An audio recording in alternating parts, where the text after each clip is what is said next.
sit on your nose and balance on your left ear. Yeah, I have another pair, but I've been really careful to take these off like with care. But yesterday just was foot. You do that and you snap them. I mean, we've all broken our glasses before. But anyway, a beads does balance that out nicely. It does balance it out. Yeah. Yeah, all things considered, it's like if you could have your glasses be fixed now, but you never get the beach, you would not take that deal. Yeah, probably not. I would take the BJ. Yeah, I thought so. Yeah, it was good. Now, was this a purchased item, or was this something that was done as an interaction between two people? Oh, it was just someone did me a favor. They did me a favor. It was nice. That's even better. The only thing better than a general beej is a free beej. It was free, yeah, and it was this. Yeah. All right, that was kind of the tone of it. Okay. All right. That's somebody who cares about you. Sure. That's really nice. Yeah. Yeah, it's always nice. It's always nice to receive a good free, but it just puts you in such a good mood. It had been a while. It puts you in such a good mood. When you were in your 20s or even in high school, did you ever think that at 52 that feeling would never go away? Like, it's not this sort of, oh, this is amazing, I can't believe this is happening thing that only happens when they're new. Like, it never loses its luster. No, it really doesn't. You're not as surprised when you get older, when you get stuff like that. But when you're, it's like, oh, it's not as crazy. But yeah, it doesn't wear off. I mean, that's the beautiful thing about blowjobs. Yeah. They reset. The joy you receive from them resets. It goes right back. And then the next time you get one, it's the same fun all over again. You don't pick up in the middle. You pick up right from the beginning. It's a total reset of fun. Really great. It's a good call. It's a good call. And they do. I mean, it's like a diamond. Like, they last forever. Yeah. They're always amazing. And you think back on them and you go, I remember that day. I remember. Except they're a guy's best friend. They're not a girl's best friend. That's right. They're a guy's No. Yeah. But no, I enjoy a good one. Who doesn't, though? And that's why I don't think I'll ever get married, because I keep hearing all of these, like, married men always say, my wife doesn't suck my dick anymore. And I guess that happens in certain marriages. Yeah. But I would really hate that, to be in that type of situation. Well, I would hope that if you ever, you don't want to give up BJs. Maybe even if you have to put it in writing or something. I don't know if if a lawyer would get embarrassed if you put that in a prenup. Hey. Did you put the BJs thing in there, the BJs clause? I asked you to put that in. I mean, I would think, Jim, that if you were to finally tie the knot and get hitched, that I would really hope that whoever the person that you decided to spend what few years are left in your life with, or people, it could be throuple. You could go poly. You never know. Jim could be poly after all these years. But even if you went poly, I would hope that everybody would kind of understand your appetite. I mean, you haven't been shy about it over the years. I wouldn't think that, it would be like if you're dating somebody who is a workaholic. Right. And then you marry them, and then 10 years later you go, oh, you work too much. And you're like, well, I mean, I don't know what you thought this would be. Like, did you think this would stop? Or if you date somebody that loves baseball, and then like 10 years in, eventually you go like, are you going to watch the game? Like, are you going to watch every game? And you're like, I've always watched every game. This is what the agreement was. This is what you signed up for. So, this is what I do. Yeah. So I would hope the fact that you've never been shy about your affinity for a BJ, I would hope that you would find somebody that would understand that that's a lifetime affinity for you. I maybe, but I don't think it's so not unique of me to like that. Like, anyone who's married, that's true. Like, there's no couple who gets married where the wife would go, "Oh, you like your dick sucked? Oh, that's a shock. You never mention that. Like, there's no one that's a surprise to, and yet. I guess it happens in marriages, but that's the most common thing I hear from married couples is that the sex stops or the wife stops blowing them. That's a big one. Maybe guys stop, going down on their wives too. I don't know, but it's just I've heard that from so many married. It's always made me shy away from the idea of being married. Yeah, well, you can't get lazy is the thing. Like you can't let your relationship, fall into the doldrums. You actually have to continue to work on your relationship, which becomes more difficult. Like, you get older, especially if you have kids and everything, and you're doing different things in your job, and it's like you can't take for granted that your husband or wife is just going to be there. You have to keep going like, okay, I did everything that I had to do today. I'm exhausted, but let me make sure I'm watering this plant, to use a euphemism. Right. You actually have to be conscious of the relationship you're in. Otherwise, I could definitely see where it would pretty quickly kind of just fall into that everyday take for granted thing. Fall into the sort of, the whole hum of routine. We'll get to it. We'll get to it eventually. She's going to be there. I'm going to be here. Maybe tomorrow. Right. Maybe tomorrow. Maybe over the weekend. Whatever. And then suddenly you check the calendar and you're like, oh my God, has it been 3 months or whatever? Whatever happens, and that's because both people just decide to not take an active role. Well, getting busy is one thing too. If you're that's busy, true. like, I don't mind. But that everybody as much likes in life. everybody likes to be stimulated. Everybody likes physical stimulation. That's a rule that I've always abided by. If you are attracted to somebody, you're gonna like it when they physically stimulate you. And mental too, though. It's got to be mental too. Yep. It can't just be. That's true. It can't just be a mouth on the dick, or there's got to be something dirty leading up to it, or something like that's what I think a lot of people leave. Like they'll leave fucking is like a thing you do on this. Like, all right, quickly, the kids are getting up soon. That's what you see on those like sitcoms. Like, did you make your dentist appointment? Yeah, I made my dentist appointment. All right. Well, do you want to have sex? And you're like, yeah. Like if that scenario were presented to me, I'd be like, no. I mean. That's not the right scenario. Like you can't. That's the other thing. You can't treat it like it's a treat. Like it's like, okay, well, I'm willing to let you do this to me, so do it to me. It's like that's not cool. That's not sexy.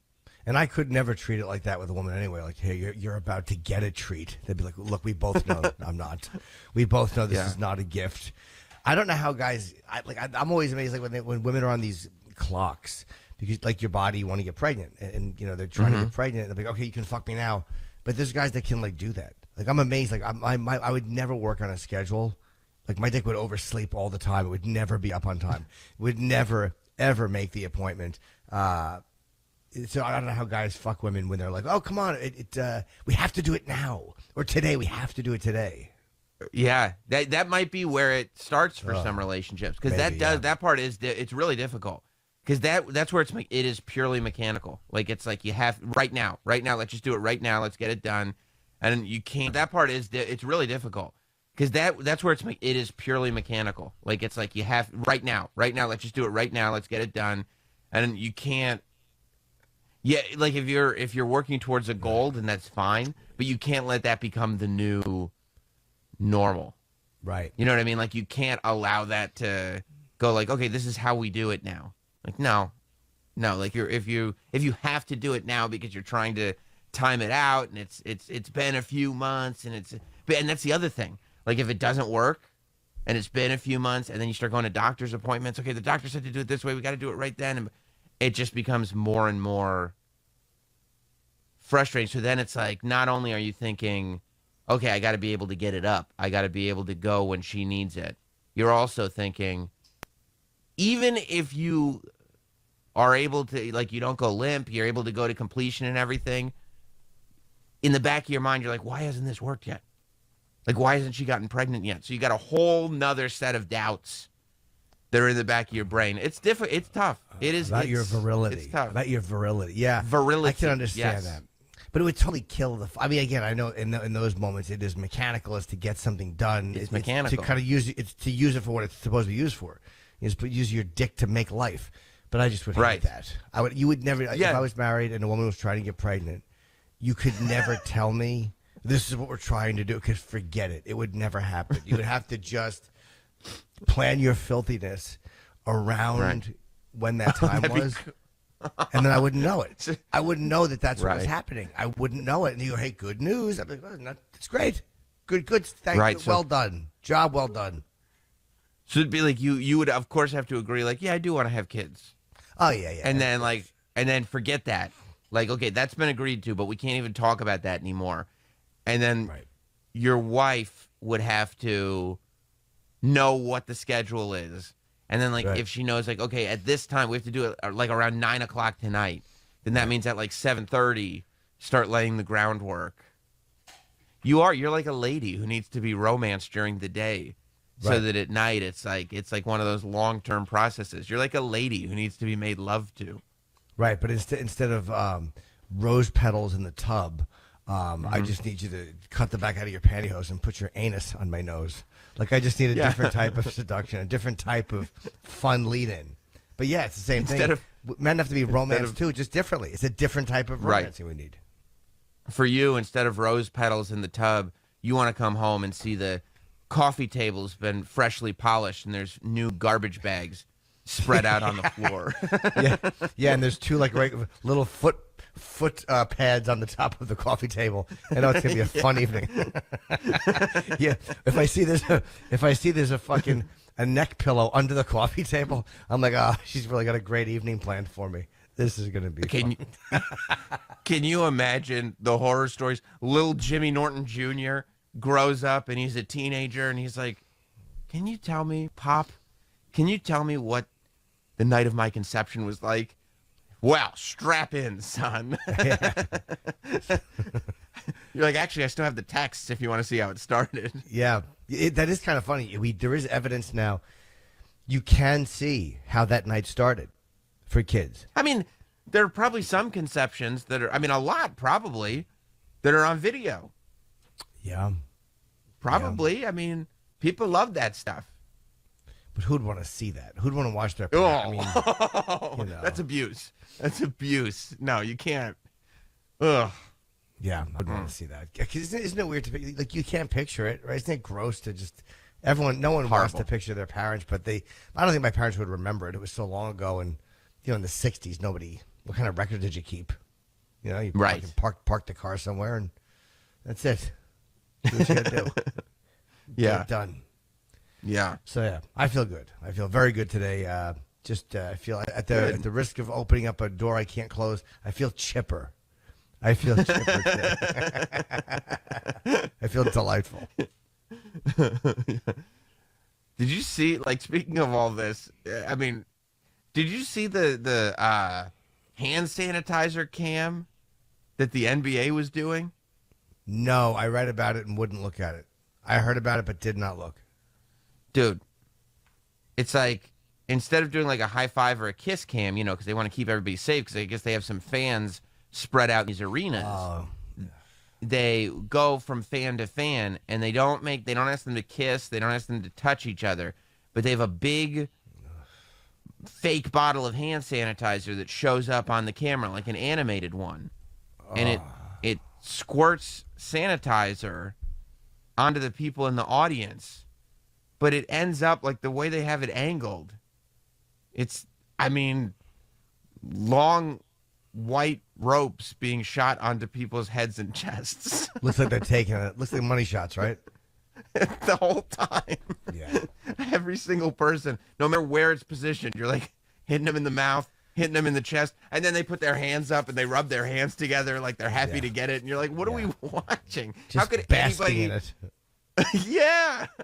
Like, nobody watching this is thinking about anything except money shots. And then you look at these poor families that are like, I don't know what city this was taking place in, but they look like a family from Wisconsin or something It was like Milwaukee. that. Okay, yep, that makes sense. That it was Milwaukee, Wisconsin. That's I just said it looked like a family from Wisconsin, and that's exactly what it looked like. Like the mom and the dad are there with their kids, and the poor mom doesn't know. And like the mom with her sweater on is leaning forward, and she's like going for the fake sanitizer and putting her hands up to take it and everything. And you're like, Mom, don't. She's like dancing as she takes it.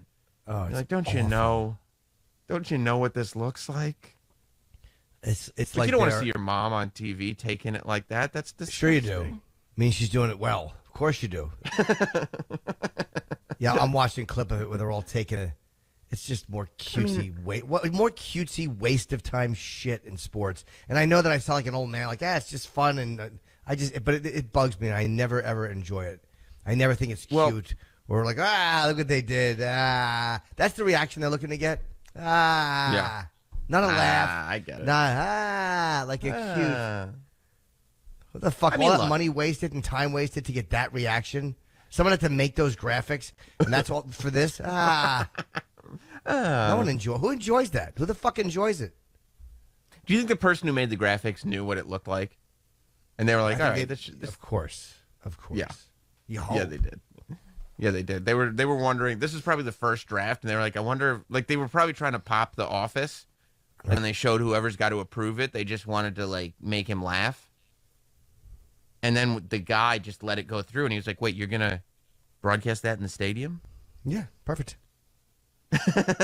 Perfect. But you got to do something, right, Jim? I mean, you got to have something fun because on TV the commercials are playing, so you're sitting in the arena. What do? You got to take animated ropes, you know? Yeah. Or sit there and just talk about the game or talk to somebody. We don't need constant Stimulation. Waving a cowbell in my face. I don't fucking need it. I'm okay just waiting for the fucking game to start again. I'm okay waiting. I don't need to be told to charge. It's just it's always bugged me because I've never thought it was fun, and I know it's designed to be fun. And I've never seen anybody else enjoying it either, ever. They're showing you the 5 people out of 2,000 that didn't hate it. Yeah. It's a very low ratio. Although I got to tell you, I would go to Yankee Stadium, and I'd see a lot of people playing along with that subway game. What was the subway Red line, game? yellow line, green line, and the 3 subways would go.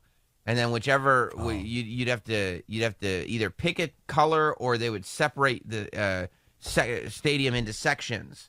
And you'd see if your color won the great subway race. It was an animated subway race that they'd show on the big screen. And you have to see, I mean, is my train going to win? And I'd see people really would celebrate. They'd pick yellow. Different. And then, why? Gambling. It's gambling. Even though there's no money at stake, it's gambling. That's totally different. All right. If during halftime they were handing out slot machines, I would get it. But that's an exercise in like a fucking. Like, even though there's no money involved, it's still gambling. Like, go! It's like watching a horse race. Yep. All right. It's the contest part of it, and it gives you that gambling high, even though there's no money involved. Right. I can deal with that. You're right. Yep. Because I don't think you'd get the same excitement out of one of these goofy, put an animation up on the camera and try to shoot people in the audience. Like, you are going to find a lot of people in the audience, though, that want to be on the big screen for any reason whatsoever. Sure. So that you will find excitement there. But if you think it's if they did the train thing at Yankee Stadium, if they said, "Hey, folks, watch these 3 trains, and the red one's going to win every time," no one would be interested. That's a good point. That's a good point. Yeah, I've never seen that. I haven't been to a game in so many years. I do this year or whatever want to go to the new Yankee Stadium. I have not been there. At least I don't think I have. I went to the old one once to see Jeter play live. It's not even remotely new. That's how long it's been since you went to how many years? Yankee game. 10 years maybe? Whatever, 8 years? Probably 8 to 10 years, something like that. This will be the 12th season. I think it opened in 2009. Maybe I had been there once. I might have been there. I just don't remember. But I wanted to see Jeter play live. I think I might have went to see Jeter play. Who cares? But I want to. You never even seen a concert there? I saw Young Hova there. I saw Paul McCartney. It was great. Yeah. McCartney, I would see. Well, obviously. Yeah. Even though I've only seen him in a small venue. Big venues are good too. Yeah, I'm sure they are. I saw Jay-Z and Eminem play there, and then I saw Jay-Z and Justin Timberlake play there. Okay. Yeah, Jay-Z's done the stadium a few times. Yeah, it really is. Yeah. I mean, the optics. Justin Timberlake? You shouldn't tell people that you saw Justin Timberlake. The optics. I wasn't there for him. I wasn't there for him. And I even shut my ears when he was on stage. I knew. Jim's right, though. I knew. Bad optics. Yeah, the optics on it are not good. No, it doesn't sound so much smarter than it doesn't look good. Nobody wants to realize they're so stupid. Nobody really wants to realize they're so stupid that they're judging somebody based on it just doesn't look good. Because that doesn't when sound they took it like a real enough reason. It doesn't sound legit. If you get somebody like that girl that got kicked out of school for that tweet, and she sued, and I think she won because they said that she was, whatever. They threw her out of school for some bullshit tweet, and it was just literally an opinion on a police shooting. It wasn't even a horrible opinion. It was just, she was just saying, hey, look at all the facts. Just an opinion.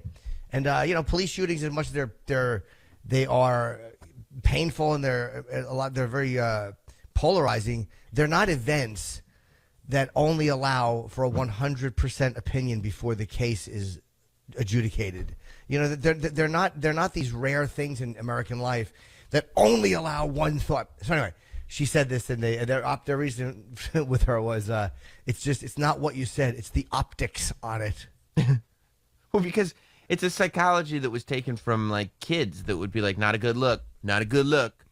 That's what it used to be, not a good look. And then like when that, like somehow people in positions of power and adults and like, educated, intellectual grown-ups, politicians, teachers, principals started saying it. They couldn't just say, well, that's not a good look. So they had to change it to the optics on this are just not. Yeah. I mean, you have to understand the optics here. The optics. Yeah, what are the optics? They're literally trying so hard to sound smart. It's their way of saying, like, we don't care why you did it. Like, we're not looking for you to explain this. We don't care if even if you can rationalize it, we don't care. Yeah. It feels bad. So you're in trouble. That's it. Yeah. That is it. It looks bad. Looks not bad. The substance of it is bad. It looks bad. Here's the thing. How it's people are perceived. upset. There are people who are upset. So because there are people that are upset, we're not going to analyze what you actually did. We're going to respond to the people who are upset, and, well, you're kicked out of school. Well, it says here under definitions, of course, the scientific study of light, blah, blah, blah. But the North American. Now, there's a North American meaning to it. Good. Okay, which shows you how fucking what assholes we are. Typically, in a political context, the way in which an event or course of action is perceived by the public. And it's a political. Now, again, that's not the Merriam, but that's just the online dictionary. I'll check the Merriam-Webster and see if that's what it good. says. Yeah. The optics. The optics of just looking up the word in an online dictionary, Jim, not good.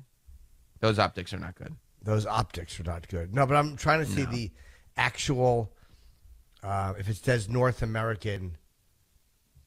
No, see, online they made it North American, but it says just in a situation perceived by the public. Yeah. They made it political online. But the actual dictionary.com doesn't have politics. It's still stupid, though. It's dumb. The optics. Dumb. Speaking of people getting kicked out of school, I mean, it was a big, there were a couple of pretty significant Zoom screw-ups. One by mistake, one on purpose that they didn't realize. I guess let's go to the one on purpose first. It was, I guess, a surgeon, a plastic surgeon. Yeah. Had to go in for a traffic ticket, and he didn't want to disrupt his practice. So while he was performing surgery, he just had someone turn the Zoom camera on, and just did both. And I don't think the judge was too happy about it. It was in Sacramento. You want to hear it? Oh, the judge was. Yeah, I didn't realize the judge wasn't happy. He was not happy. Multitasking rose to a whole new level at a Sacramento Superior Court hearing last week. Are you available for trial? It kind of looks like you're in an operating room right now. I am, sir. I'm in the operating room. Yes, I'm available for trial. Go right ahead. Do you Board-certified plastic surgeon Dr. Scott Green was sworn in for... Do you need this lady's voiceover? Well, I want to know, what was he doing? Like, what kind of surgery was he performing, and what was he testifying about that couldn't wait?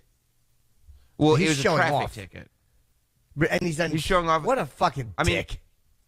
It was a traffic ticket, so I don't know. The judge being like, "Are you ready for trial?" It's like, come on, bro. Just like whatever you got to do.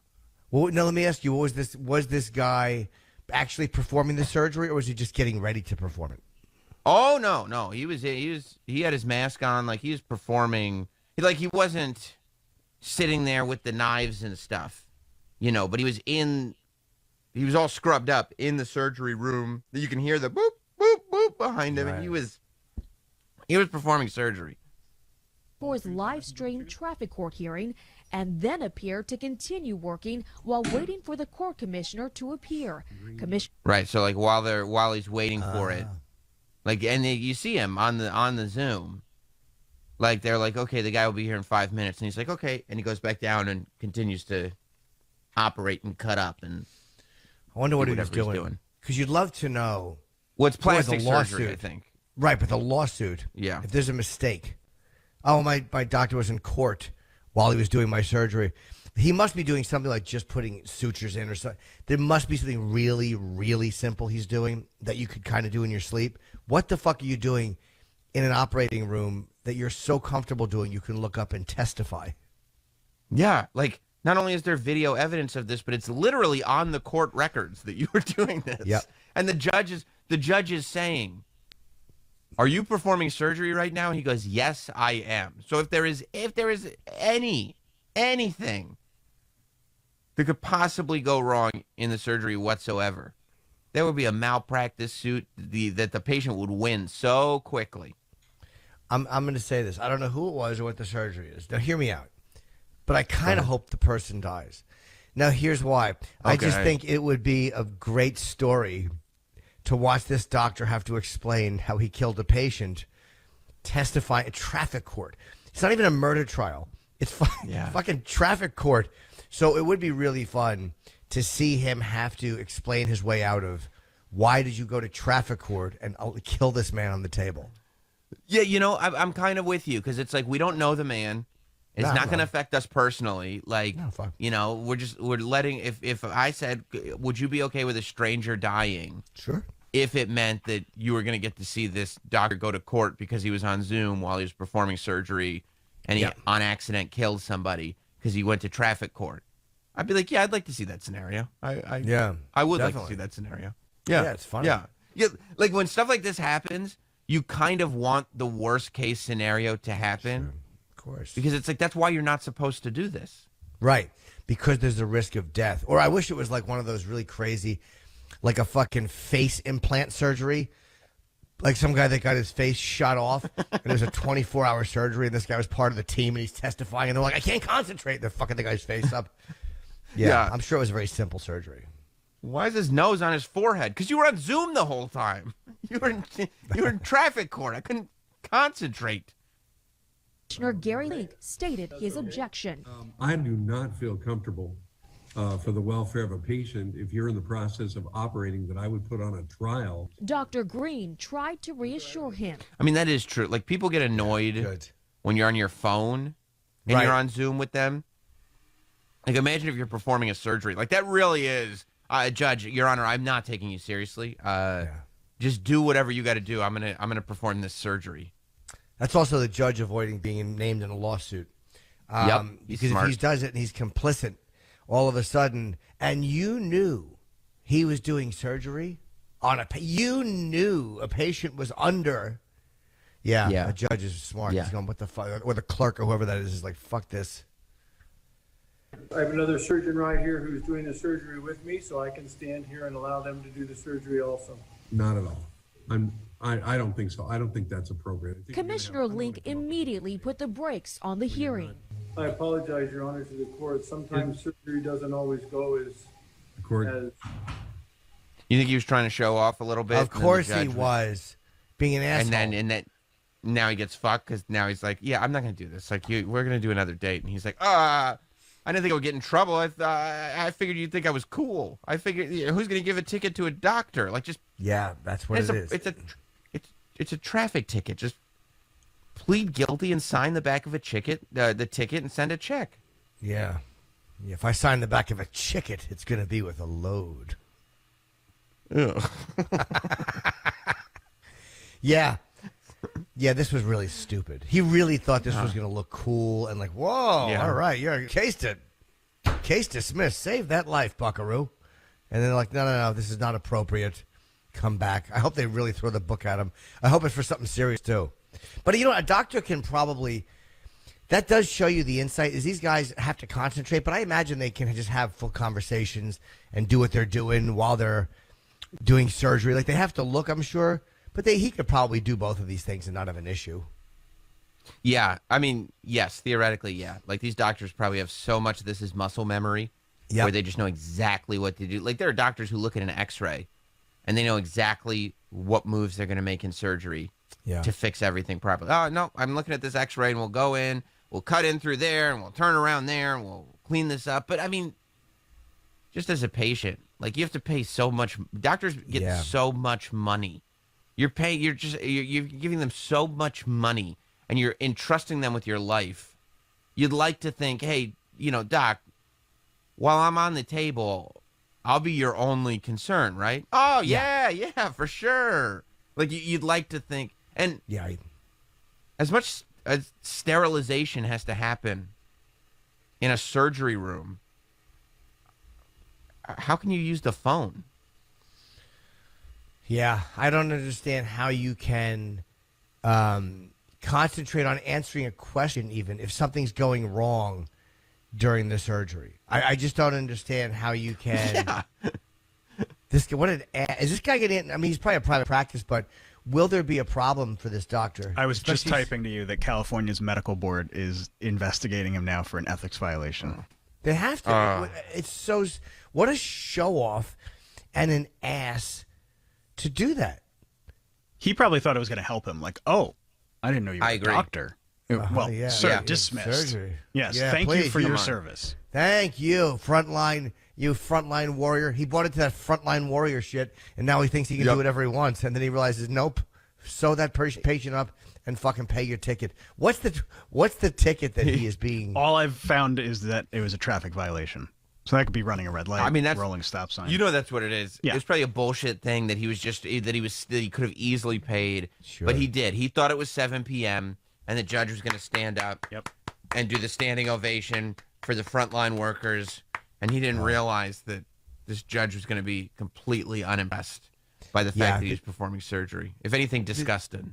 The judge did the right thing too. You can't, because then you're putting yourself, or whoever the fuck it is, you put yourself in litigation. If that patient ggets fucked up, all of a sudden you knew what he was doing. Who needs to be just named in that shit? Who needs to be a co-fucking, what do they do? Lawyers throw shit at the wall. They hope it sticks. Who needs that shit? Can you imagine, even if everything went well, if like you wake up after surgery and everything, and the doctor's like, everything went great, and you're like, oh, thanks, doc. And he was like, yeah, I was even able to go to traffic court while I was performing the surgery. Yeah, that's good news. What? What did you just say? Like, in the surgery room? Yeah, but everything... No, it's fine. Aren't you impressed? Like, no. Or you just read about it in the paper? Because it goes viral. Yeah, you look at the doctor. What the... Yeah, you see his name, because you see his name on the Zoom. You do, like, his little name bar is still there. 4:30, that was when I was in surgery. Yeah, Kevorkian. Oh, no! Although it might be good news, right? Like if you're going in for surgery and it goes completely successfully, and then you see this, you're immediately going to a lawyer because even though everything went fine, there's got to be some kind of malpractice we can get out of this. Yeah. Like what a terrible decision. Yeah, it's dumb. It was really stupid. Crazy stupid. Yeah. Then thinking. What's the other surgeon thinking? Allowing that? He must be the senior surgeon. For the other guy to allow that, it's almost like when pilots and co-pilots, a lot of times when there's a crash, they'll hear the younger pilot is afraid, or the co-pilot's afraid to try to override the senior pilot because like he knows and I don't want to get in trouble and he's always right. So that's maybe what happened here, like where there's another surgeon thinking, what is this fucking asshole doing? But you can't say that because then you have to deal with him in the break room later. I don't know where doctors hang out. I'm assuming the break room. That's what Caldor white trash I am. When they're down there fucking spending 45 cents on Fritos in 1988. But because they probably can't say anything. The surgeons probably don't have their own offices. They probably all just hang out in one break room together. Yeah, I realize, as I said, the break room is not the place that surgeons. That's not where you want your surgeon hanging out with his feet up like it's the fucking back end of a casino. You ever walk through a casino in the bowels of the casino? When you're going to do a gig in a casino, you always walk through. They take you to the dressing room area of the showroom, and you always get to walk through the kitchen and through the break room areas, and it really is not glamorous, the bottom of the casino. But there's always that one break room, and it's always massive. And the food's usually pretty good. We've eaten an employee. To digress for a second, I remember one casino. Kenny and I spent a lot of time in the fucking in the employee cafeteria eating frozen yogurt. It was lovely. Okay, back to the story. No, I always thought I was a big shot because I always walked through the kitchen at Caroline instead of going through the front door of the big room. But that's as far as I've gone. Speaking of muscle memory, I walked through that kitchen in Caroline's. There's the rubber mat, like they just the people don't slip, like that Canadian PSA where the woman drops the fucking hot soup on her face. There's that rubber mat that you walk over. Yeah, I can feel it under my feet as I'm saying that. Like that weird walk through. There's certain like walks you take so many times in your life, and I can just feel that stupid kitchen rubber mat under my feet. I hope I get to do that again soon. Anyway, So back to this doctor. So the good doctor. So that doctor's being investigated. Yeah. Now, we go to Maryland, and there's a special education teacher's assistant or teacher's aide who, he didn't know how to operate his Zoom. I know. So great. I know someone who knows this person. Do you really? Yeah, and we were just having a conversation, and she actually told me, "Oh, this guy. I don't think they're good friends, but she knows him." It's just knowing him, it's like a celebrity. Yeah, I guess so. I mean, I'd rather meet him than a bigger celebrity. Here's the story. Hey guys, this was a virtual 8th grade class. I talked to the man who says he was the staffer involved. He told me he thought he had logged off of this virtual session. He also claims today that he did not know it was recorded and posted to social media until this morning when a reporter called to ask him. Just all bad news. Just across the board. Wow. Wait, you're telling me I was still logged on? Wait, it was recorded? Wait, it's clipped and on social media? Yeah, bad to worse to worse. Fuck. Well, at least it wasn't recorded. Well, at least it's not on social media. Yeah. You starting to guess what he did out there? Anybody that doesn't know? I'm gonna guess. My guess. He had. He was supposed to do some after class work, but he was on a Game Boy instead. Let's find out if that's correct? What made That's my social guess. media and okay, all right. He was on his Game Boy instead of doing his worse. after class corrections. God, that's my guess. His Game Boy. Look at my teacher on his Game Boy. Social media followers. Yeah. Ooh. Questions about it. And this is even after the school principal sent a letter out to the community yesterday informing them and warning them of the social media post, especially. Mark Shack, he is the man we're talking about here. He gave Fox 5 an on-camera interview today admitting that it was him in the sexual act and that this was him, the one placed on administrative leave Monday. The recording shows the virtual session identify Mark Shack as the host. It then shows a man get up, turn to the side, and start fondling himself. We're only showing screen grabs because of how graphic the video is. Oh, Mark Shack. What are you doing? And also, doesn't it kind of make you believe that maybe, while I do believe that this was a complete accident, that it also is indicative of maybe he's not a well thought out person or a good decision maker when they announce, we did get an on-camera interview with him. What are you doing, Mark? Why would you go on camera? He probably thought he could fix it, or maybe he is being honest, and he goes, no, I didn't mean to. Like, he's not realizing that no matter what you say in certain situations, it makes it worse. Like, no matter how right you are, that's why people shut the fuck up. And we've joked about that. Like, I used to be like, you got to get out there and just give your point. And then, like, all of a sudden you see someone like a Sandusky doing a Bob Costas interview. Well, again, he's a bad example because he was terribly guilty. But then you're like, what are you doing? Like, you sound even guiltier than you are. Shut the fuck up. Yeah, you're going to say something that helps them. I mean, R. Kelly. Exactly. R. Kelly's interview. It's like, or Prince Andrew. Prince Andrew, Perfect it's like example. just, he would still be in the palace if he just stayed in the palace. Yeah. By the way, we've all logged off of like hundreds of Zoom calls at this point. Yeah. there's never a question of whether or not you're logged off. No, and I'm There's always never a jerking off while question. we're on, so it doesn't matter. How can I not? Looking at the eye candy in front of me, you four.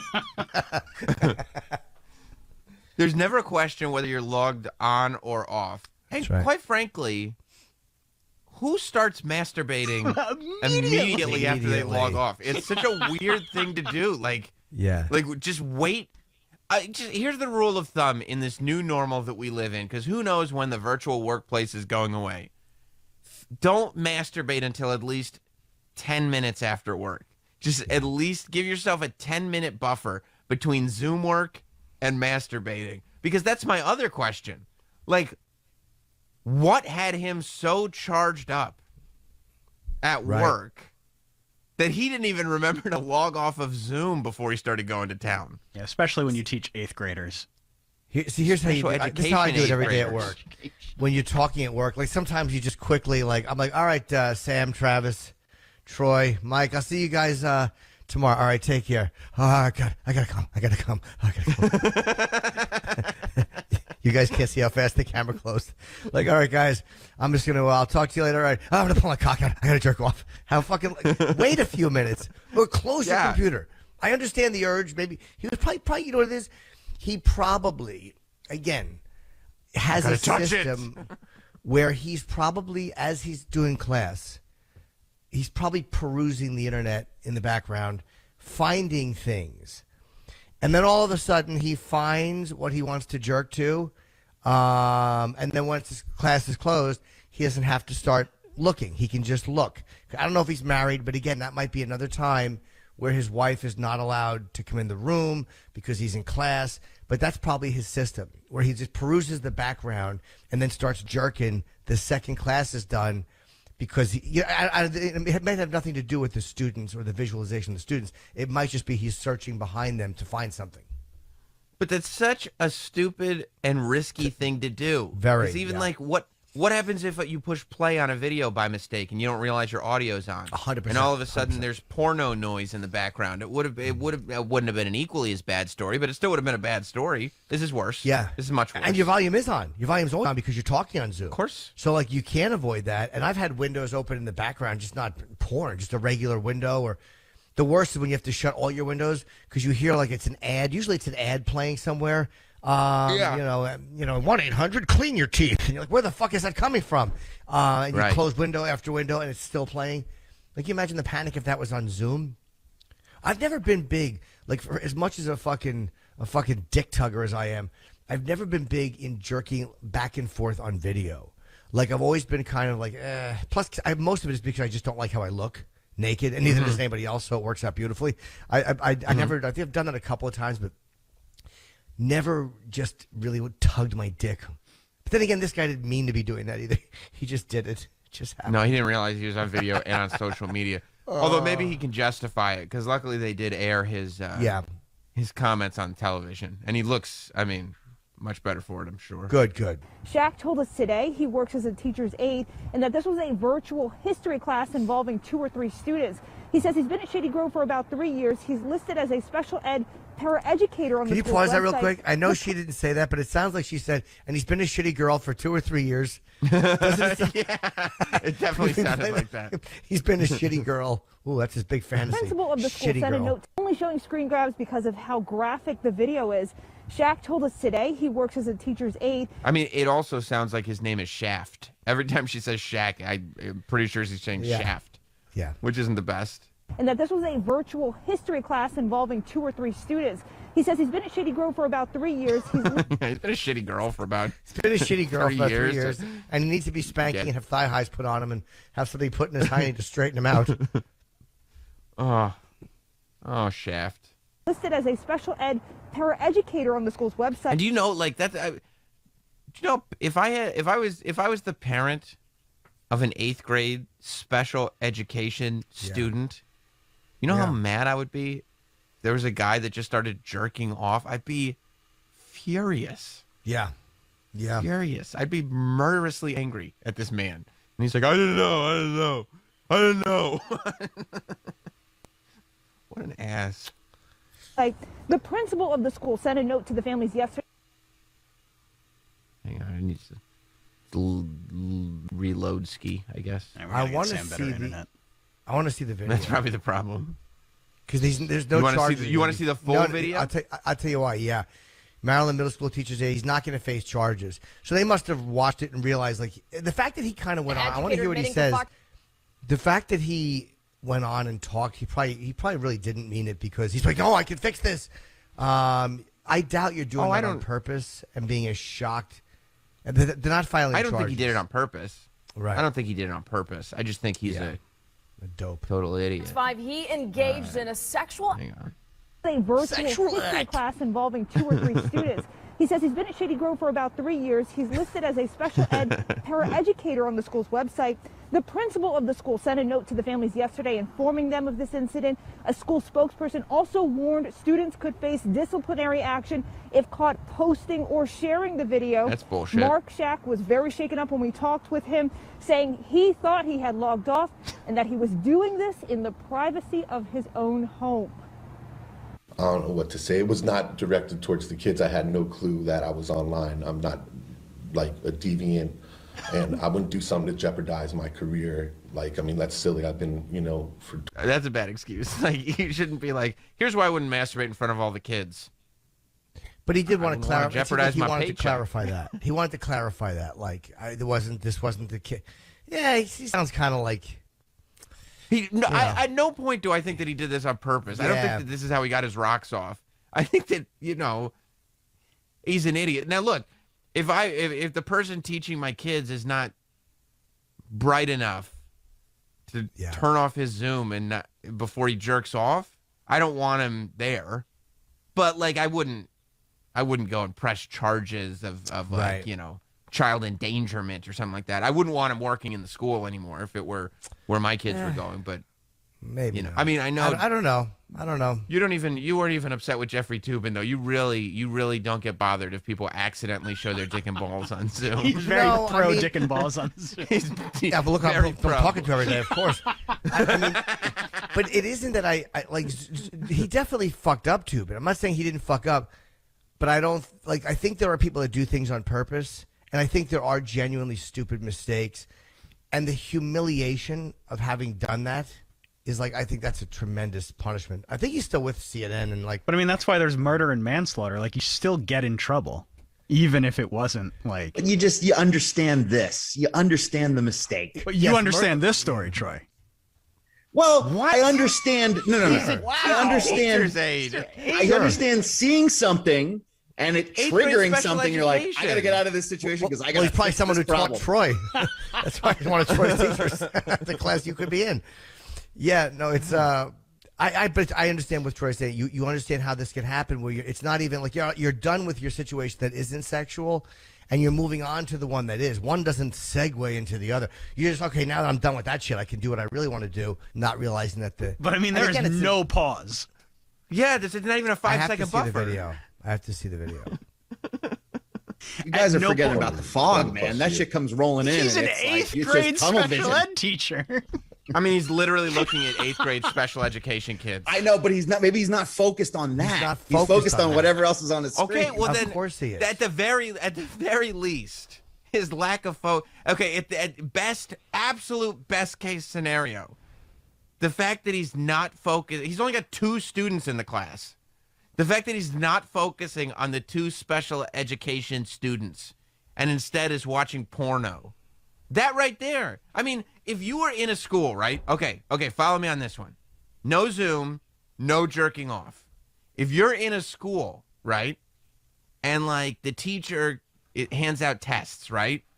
And the students are sitting there taking their tests and just like nobody even notices, but real quick while the kids are looking at their tests and looking at their desks, he's just flipping through a porno mag at his desk. You'd be like, you can't work here anymore. You can't be looking at porno mags while you're teaching. It's a bad example only because, first of all, don't say porno like somebody's aunt. If you're looking through porn magazines, at school, you're not in your environment where you would normally look at porn magazines. I'm not even saying it's a smart decision, but at home, that's where you normally do that. So the fact is, those worlds will blend together a lot easier than they would, like if you're consciously bringing porn into your school. You know you're going to look at it while your students are in the room with you. There's no illusion that there's going to be a separation. Whereas if you're home and you just fuck up, it's a dumb fuck up, but at least this is where I normally jerk off, and now, okay, done. You can at least delude yourself into thinking there's a complete separation. We've been on... Your Honor, this is where I typically jerk off. You have to understand. Well, this is my jerk off spot. I don't. What do I live in a mansion? What do I live in a mansion? I have a separate jerk off room in a teaching room? No, okay? It's a 2-room apartment. I got a jerk off room. I also teach in there, okay? The mental triggers, Your Honor. The mental triggers. You understand? That's the room where I do that. It's been a year Troy, of you this. understand. Like, Troy understands. Of course I understand. Of course, we all. Because like I'll be doing the show here, and then like on Twitter, I'm flipping through, and there's like hardcore pornography in front of me. Like, what are you doing, man? Yeah, but 7:30 in the morning. Troy, I'm like, whoa. I get We've it. complained Totally. about the fact that when you were in studio, you would get distracted from your job. Like, I'm not surprised by that, but also, I wouldn't fire you from our job because we can function and just talk about, you know, what a deviant you are. You can't get off the porno sites and actually, be a producer on the radio show. However, if I was like, you can't get off the porno sites and actually be a teacher to special education 8th grade kids, I'd be like, you can't be a teacher to special education 8th grade kids if you can't handle being in your house and not having porn on during the school day. That's it. Just not during the school day. It's and not even a full day. But he thought it was over. Maybe also 5 minutes after. He thought it was he thought it was jerk off time. That's right. No, but you got to give it 5 minutes. 5 minutes. But where's that buffer? Like, where is that buffer coming from? You know, like, yeah. Who makes up that timeline? It's just like normal end of one, people. Start the next. No. Yeah, I mean, any good man understands how this happened. Any good man understands this could happen. He thought he logged out. Again, I don't understand. What was he looking at? Can someone send me a link to the video? Was he? I couldn't find the video. Oh, what was he looking at when he jerked off? Like, what was nobody he knows. at? It wouldn't be on the video anyway. What he was looking at. He was No, looking no, at no, the but I kids. mean, was if you he look at the video? No, but was he? They say he stood up and was fondling himself. Oh, yeah, like, was he jerking off looking at the computer? Was he looking away from the computer? Like, what the fuck was he doing? Because maybe the fact that it was a seamless transition, right, is really is what's so weird. And good lesson to yeah, like, he did not. Is that what it was? He thought he logged off and he immediately started. Was his dick out or was he just standing up? It was out. Yeah, I mean, okay. Well, this is getting hard to yeah, maybe he's like Troy. He's already not wearing pants. Yeah, right. Like that step of the process is already eliminated. I'm already like 1 foot in the door. Right. Troy's like, well, if I'm gonna do the radio show in the jerk off room, I'm going to be ready to jerk off as soon as the show is done. And this computer that I'm talking to you guys on is the one I use to jerk off to with. It's the same jerk off equipment. machine. And you're in the same area. And it's right in front of you. I'm bringing a magazine in. Like, you can't be just casually flipping through a Newsweek and all of a sudden there's 2 girls eating each other's assholes. But you can be online doing your job and stumble across something fairly triggering that's innocuous that sends you down that road. It's your job is to be a teacher. If you're on a computer. Yes. Teachers don't surf the web to teach their kids. You might have to look at something online. I'm talking to you guys and I'm on the web right now. But you're not our teacher. You're removing all personal responsibility from this person. No, I'm not. Of course, it's 100% his fault. Like, you're just saying, like, hey, I get it. But but one doesn't. You got a computer. I'm not saying that it's not his fault. I'm saying we can't pretend that it's like such a crazy foreign thing when you're in your house. Like, I think it's again, absolutely if he was in school, crazy. In school, nuts, it would be crazy. I don't think it's that nuts at all because people do all their job.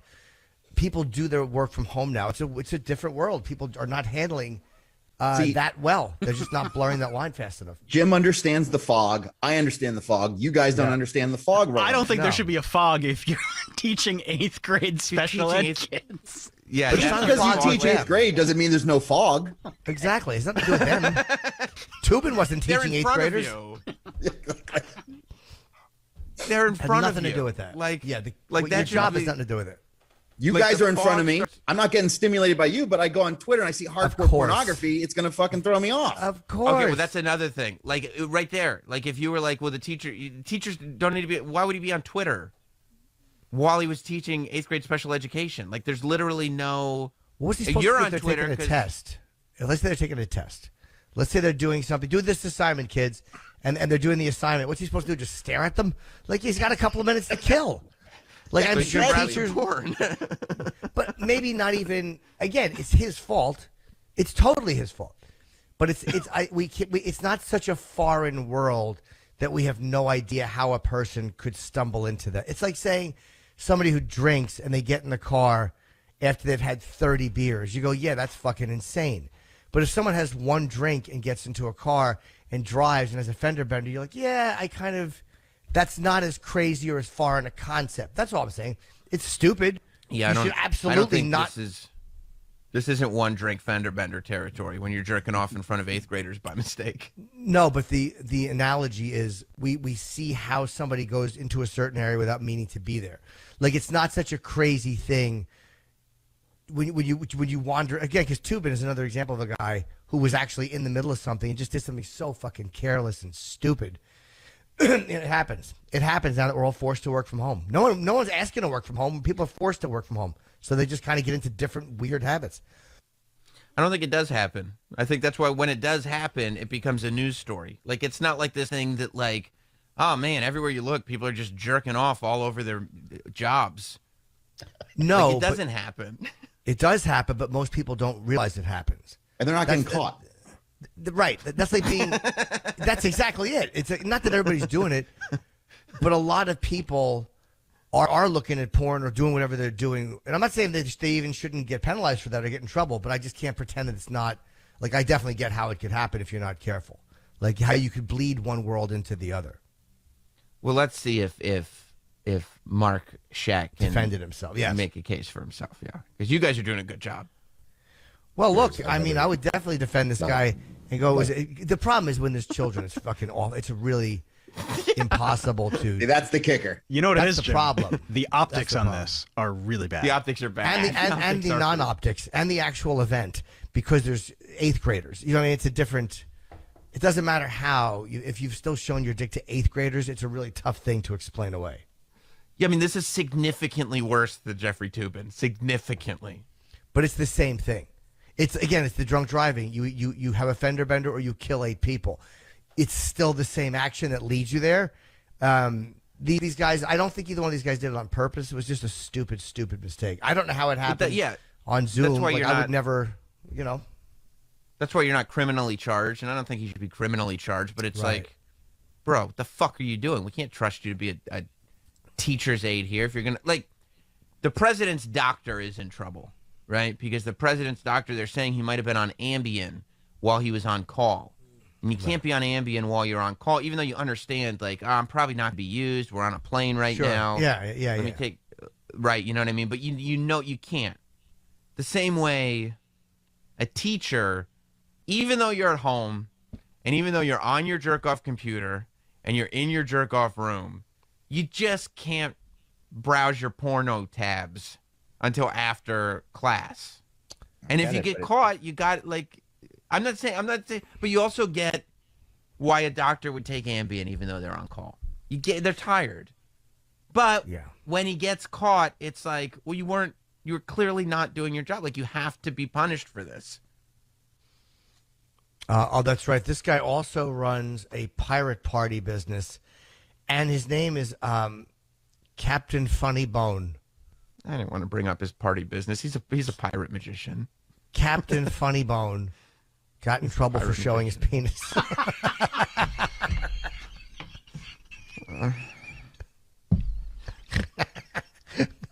Is Captain Funny Bone coming to the party? No, why not? He showed his penis on the computer. Captain Funny Bone showed his penis and will no longer be attending the party. It's even more reason, though. If you're Captain Funny Bone and you're a child's entertainer and you're an 8th grade special education teacher's aide, you just can't browse porno tabs until after school. That's all. Just after school. School doesn't even get out that late. It's not that late in the day. He thought it was done. No, but you said your thing. Your guys, you both said maybe the reason he was charged up was because he was. Oh, it's Captain Silly Bones. Mike Silly Montgomery's Bones. correcting us. Silly Bones. Captain. Yeah, Captain Silly worse. Bones is actually better. Silly Bones. The irony. You both said that your because he had to have been charged up while class was happening because he started jerking immediately, right? Yeah. So your theory was that maybe he was browsing porno tabs while class was happening, and you're saying that's something that maybe a teacher would do because, hey, Maybe. you know, you're at home. So what I'm saying is, if you're, first of all, if you're a teacher, you just can't do that. If you're also Captain Silly Bones, you just really can't do that. You have to have the discipline to know there is so little good that can come of me browsing porno tabs while school's still in session. Then maybe he wasn't browsing porno tabs. Maybe it's just a place. Maybe it was something that he looks at after he's done. Like maybe it's something like he already has on his computer. So maybe he wasn't doing it during class. Maybe he just fucked up and thought the Zoom window was closed. And again, sometimes these married guys, and I really believe this, have limited access during the day. Now that everyone's home to jerk off, they have limited access to the time to do it because their fucking wife is home with them or their kids are home with them. So there's certain times where they're not to be bothered. One of those times is when they're working, when they're doing this. So they probably time it where they have a fucking thing where they'll end something or they'll, I got to wrap up. And meanwhile, it's been over for fucking 2 minutes and they just jerk off real quick and they crank out a load and then they go about their day and no one is the wiser. But that's where it's a narrow corridor because they can't be in there. If school ends at 10, he can't be in there at 10:40 tugging his prick because the wife will go, school ended 40 minutes ago. So he probably goes, afterwards I got to do like a little bit of lesson planning and a possible moment of conference. And then she just knows, stay out till 10:30. That's like just a theory, but it could happen where you're not trying to be a piece of shit and you're not even browsing it during school. But you have a limited time after. He's not married. Okay, well, there goes that theory. No, Captain Silly Bones is not married. Okay. That benefit of the doubt is gone too. But but that is probably how it happens for a lot of guys. Maybe you got a text from somebody. They're Troy, of course. Exactly. He's not a sexy guy. Who would he get a text from? He's Captain Silly Bones. You don't have to be sexy to get a text. That's why it's so affecting because you're not a sexy guy. So when you get a dirty text, you just react. Doesn't happen that often. And who knows what the girl looks like? You don't know what she looks like who's texting. But like sometimes you get that one text, it's like, like I've been at work, you get a text and you're like, I gotta get home and fucking jerk off. I'm gonna go nuts. Yeah. Have you gotten those trigger texts before, Troy? Where you're like, I gotta come. I have to come. Of course, I ride my bike home Fifth Avenue as fast as I can. Just fucking hauling ass. Dude, you'll get a text message sometimes, and I'm like, well, the course of my day is set. We both know this has now changed the course of my entire day. All right, now imagine if you get the text in the room where you jerk off. You're already there. How could you control yourself at that point? Yeah. The only thing you're thinking is like, get this fucking poison out fast. Yeah. Right. So I can go about the rest of my goddamn day. Or slow drip the poison. Let me slow drip the poison in my brain by making this one go a little bit longer and a little bit longer. Yeah, these things are because they're happening more now that everybody's home. That's all it is. They're just you get into a routine. Maybe this guy doesn't worry about his wife. Maybe his just routine has been, I do this and then I go out and do that at 11 or whatever. From 10 to 11, I can fucking play around my computer. Then 11, I'll go out. You just get into these weird patterns and you guys fuck up. Guys fuck up. I mean, that was a stupid thing. Like a deviant, and I wouldn't do something to jeopardize my career. Like, I mean, that's silly. I've been, for 20 plus years. I never did anything like. I love that. I've been here for 20 years, man. I never jerked off in front of those kids. It's obviously. Yeah. Right? If you had done it before, we probably would have heard about that, too. You'd be in trouble. Yeah. It was just dumb luck that I happened to be on when it happened. I'm sorry if I dumb luck. I don't think it's quite lucky. I think it's the opposite. I don't think it was serendipitous that he was logged in. Well, it's just he didn't another name. When I was reading, another name popped up of another teacher, so he kind of assumed that it was. Again, it's a terrible blunder. No one's saying it's not his fault. It's 100% his fault. But it's just not such a. The intent of it is so different. To somebody who does something like, there's kids in the room, let me jerk. Like, there's such a different intent. I don't think that anybody thinks that he was actually trying to expose himself to the kids. I don't think anybody thinks he was trying to do this on purpose. The conversation is, you get to a point where it's like, okay, a stupid mistake is generally avoidable if you eliminate the stupidity. And you're sitting there going, do you understand the circumstances that you have to be like? Do you understand how badly he wanted to jerk off? Yeah. Or in order to make this mistake? It might just be a schedule. It might just be a time issue. Like we talked before about scheduling when a girl gets pregnant. Maybe you got somewhere else to go. You got a thing to do. Maybe he was going to Midas. Maybe Midas is finally allowing fucking muffler work to be done again. And he's heading in for a Midas muffler work. And before he gets into his loud car, he wanted to shoot a load. Or maybe Captain Silly Bones had a thing to do, had a child's event. Yeah, maybe he was going to a party. And he likes you got to to unload the gun because it before you go to relaxes the him. party. Yeah, there you go. Just clear the deck. Clear the Kids' deck, parties, Troy. Yeah, but They're you kids' want to go parties. into You it shouldn't with a have to- clear head. You want to get Right, that not- out of the way. Not thinking about after. I know what you're saying. You're right. You're 100% right. Thank God somebody can speak some sense around here, I Jay. Should not have kids. Yeah, no, you shouldn't. You shouldn't. Can you imagine, like, Troy or Jim talking to the mothers of their kids if they had kids? Like, the mom would be like, "This is outrageous. I can't believe this is happening." Well, honey, you got to understand the fog. Yes. Any man Like, has come that. on. She would understand. First of all, if she married me or Troy, she would understand that we have that fog. Unless we met and we got married 5 minutes later when I'm still on best behavior. They would know. Like, they know who you are going in. So, yeah, the fog is, again, it's not saying that these guys are not at fault. It's not excusing it. It's just, it's not such a foreign, crazy thing when you make that mistake. That's all I'm saying. It's not so ununderstood. Like, people are like, "Well, how could they?" It's like, no, I get how they could. That's why you got to be super, it's stupid. Troy's kid has to play Legos with him, and he's like, "Hang on a second. Hang on. I want to have a clear head while we're building this building." Absolutely. Yeah. Yeah, I would do that all the time. Like, I would be at a bowling alley where I used to work, and I'd have to like go fix a machine. And I'd be like, you know what? I want to go into this with a clear head, and I'd go in and jerk off and go right back to work. Yeah. It really does take away all like, all right, now task at hand, so to speak. You know,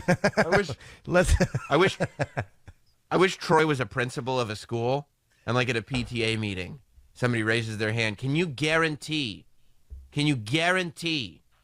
that as these Zoom classes continue, that my children won't see any more teacher penises? And Troy would be like, "Ma'am, that's a ridiculous guarantee. I could never make that guarantee. Let me explain something to you about men." Troy would say, "I can't even guarantee you're not going to see my penis right during this meeting."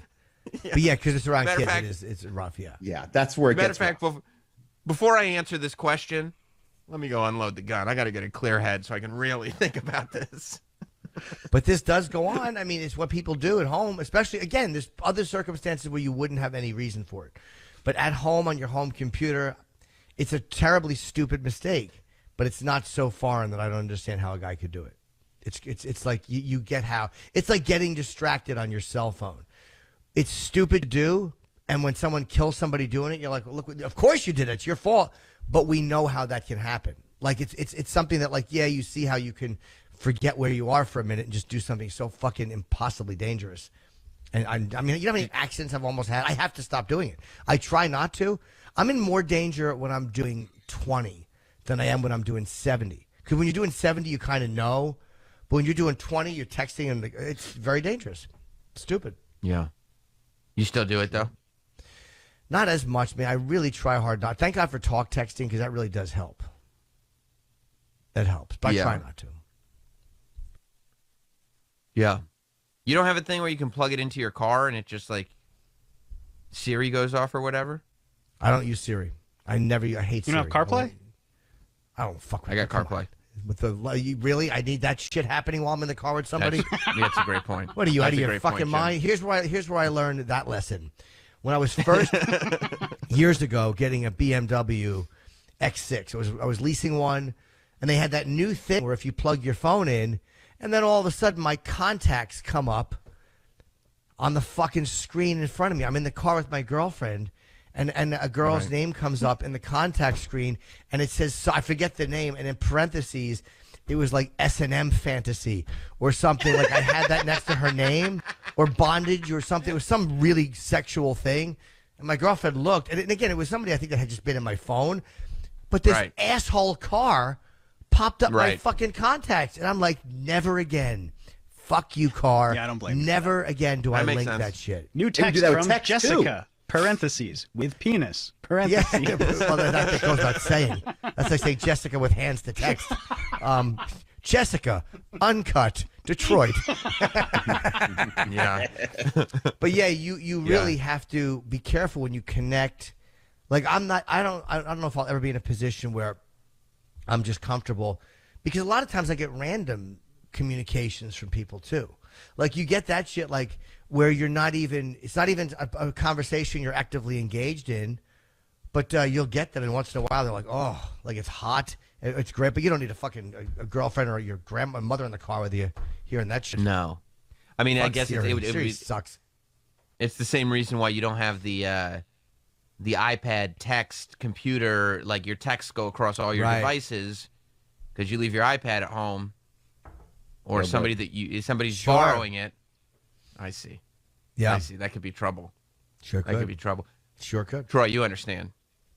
Yeah, I was in a car once, you going through like Tinder and stuff, and you put like Jessica Tinder, as the name, and then that would pop up on the screen in the car with a different girl in the car, and it would have the text underneath it. And I was like, holy fuck. You're trying to disconnect it and try to not look like suspicious, Oh, you had the fucking text where it actually shows you the first line of, oh, rookie, Miss Troy. Come on, I'm surprised at you.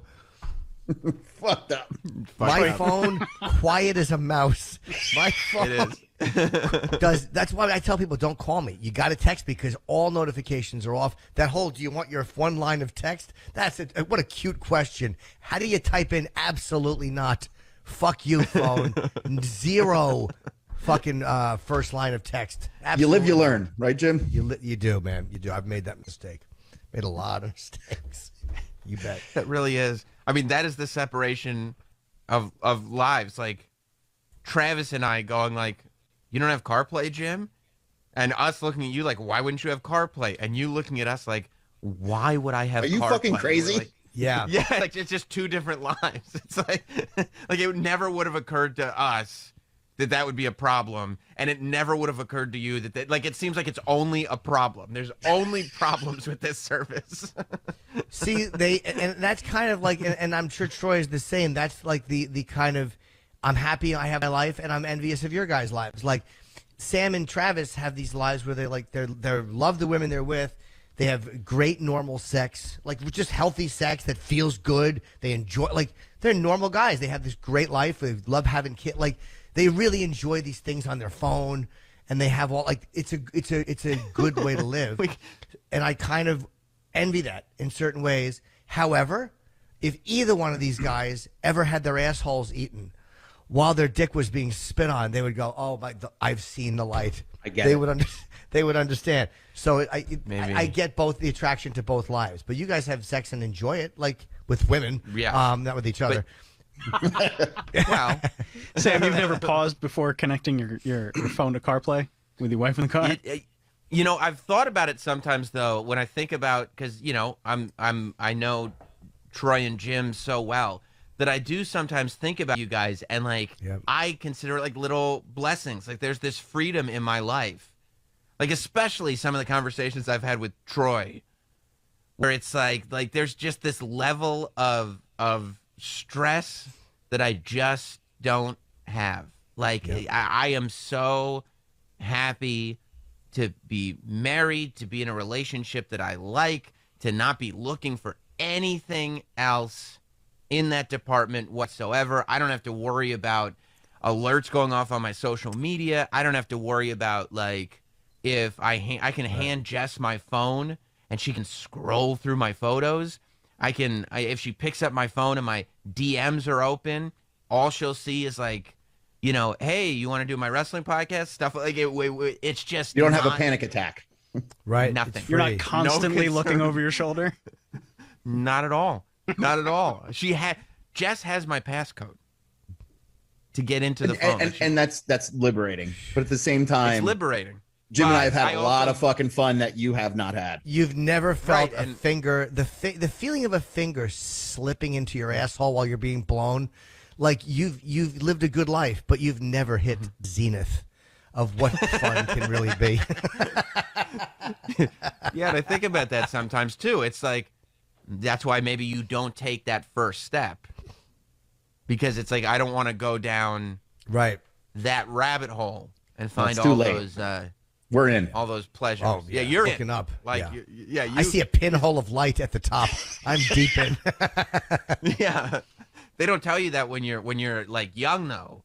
Like when you guys are like, oh, this is fun. Why wouldn't I do this? And that's even more fun. Why wouldn't I do that? And that's even more fun than the last thing. I'm going to keep having fun.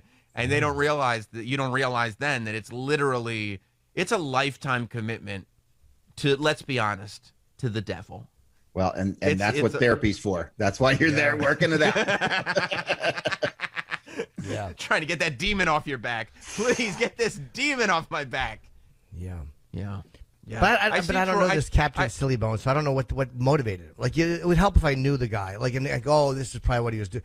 Who the fuck knows what's in his head? That's always the big X factor. Like, I don't know what's in this guy's fucking head. I don't know what he's really thinking when he does it. By the way, Captain Sillybones, at least he is smart enough that he has removed himself from all magician review websites and Yelp and Google reviews and everything. Why? Well, he probably doesn't want people, reviewing him for other things. Yeah. Oh, pirate magic. Poor guy. Give the guy a break. Poor guy. He's not gonna, I can't say that to any. Who knows? I don't know what he's like or what he does. I can't say give him a break. All of a sudden you hire him, he's a creep. I don't know. Might be a nice guy. But Troy, you've had moments where you're like, I got to do this right now. Yeah. I'm telling you, it's happened here. Like, hanging out with you guys. Like, I'll be on Twitter and I'm telling you, I scroll through and there's full on hardcore pornography in front of me while I'm looking at you guys.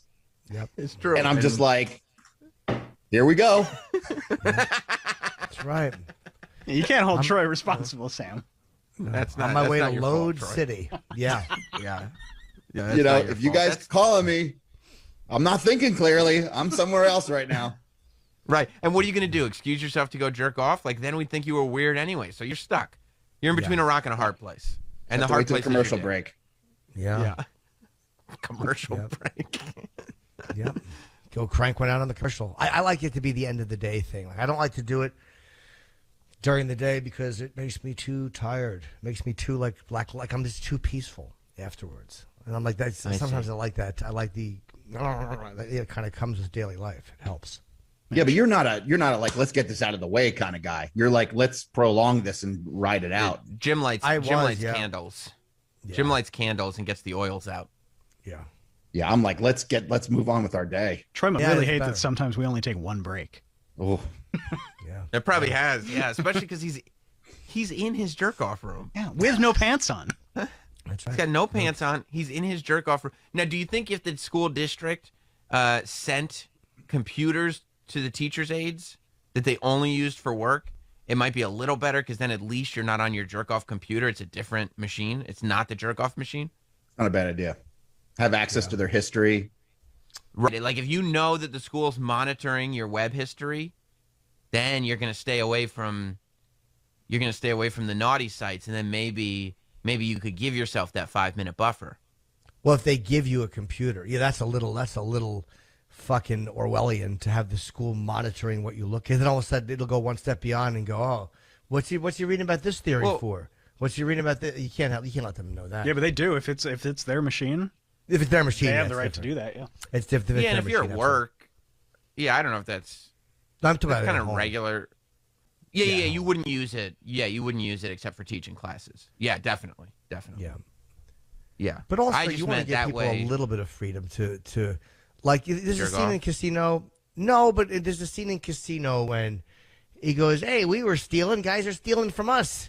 Like the guys are skimming the skim. Like in life, there has to be a little bit. And again, I'm not talking about to jerk off at work, but just to go and peruse a little bit. Like You look at people's web histories. It could just be political stuff they read, or it could just be. Sometimes you need that little brain reset to pull you out of whatever it is you're focused on. I think a lot of places do that. Yeah, some Geez, I people's used to walk minds the work halls that around way. here. Everyone's on Facebook, like Right. or just talking. Yeah, just People a are so second strict about it. just to give yourself a break mentally. It's kind of hard to.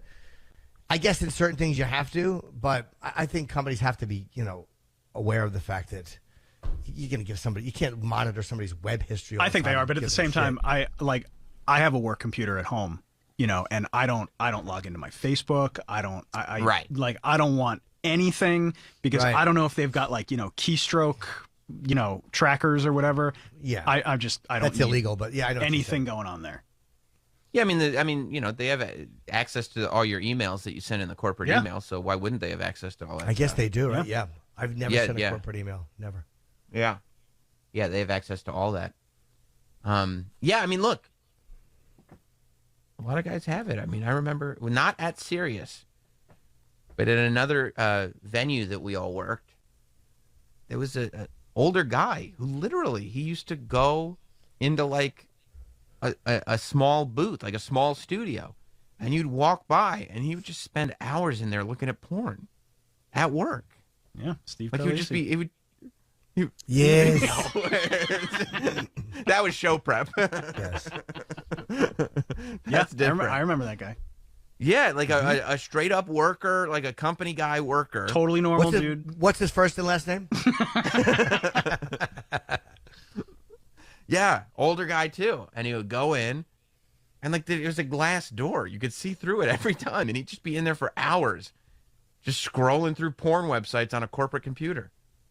And I'm like, I guess that's a guy. And I would imagine he would probably head to the bathroom to rub one out when he finally had to get some work done. Because he probably built up quite a fog looking at all that stuff.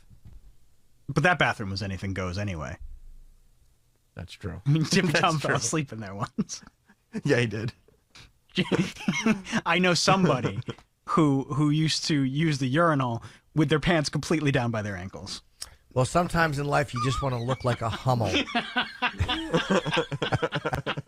I can't count the amount of times I walked into that bathroom and just saw Jim's bare ass. Dude, I've seen that happen in real restrooms. Usually it's old guys that have done it. Yeah. But I've seen old people standing at the urinal with their pants. And I'm like, what are you, a little boy? And it's not sexual. They're not being seductive. They're just standing there pissing and their pants are around their ankles. And it's just so goddamn funny to me. I'm like, how does that happen?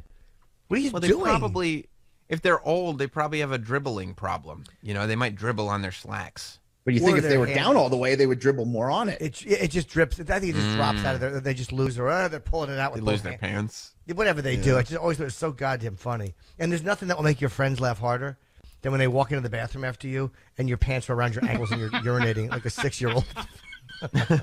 See, It's true. That's 15 It's years ago. hilarious. Still funny. Still funny. It's still funny. It is still funny. Yeah. And even hearing about it, somebody would think it was funny. Like, did you know this happened back then? They'd be like, yeah, it's funny. It's good shit. All right, should we take our first break of the day? Yeah, we have a bunch of guests today. I'm looking forward to Yeah, this. we have the Sirius XM 103 picnic is happening today on the show. Ugh, It's us. What? The Sirius XM 103 picnic. hate it.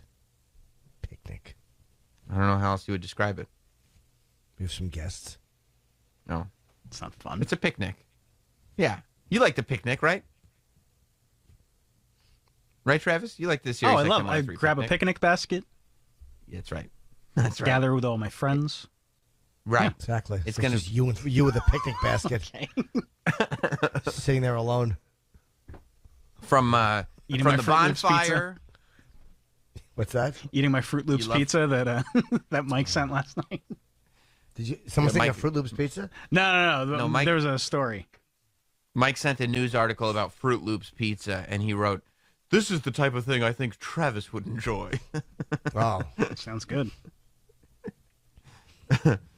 But we have Dan Soder and Big J Okerson today from the bonfire, as well as Ron and Gail, the Benningtons from the Bennington Show. So it should be a lot of fun. I A hope lot so. of fun. I think so. Stick around. We'll be right back. There, it was all wind up, no pitch. Yeah, I just wanted it to sit there and linger, and then I got lost in the song a little bit, and I was like, "Yeah, this is fine. This is good." I didn't know if you were going to Wendy Williams feint on us. Is there better footage at all than Wendy Williams falling over? That realization that this is going to happen and I'm not stopping it. Our favorite thing always about that video is as soon as she drops down, it reveals the screen behind her that says "How you booing."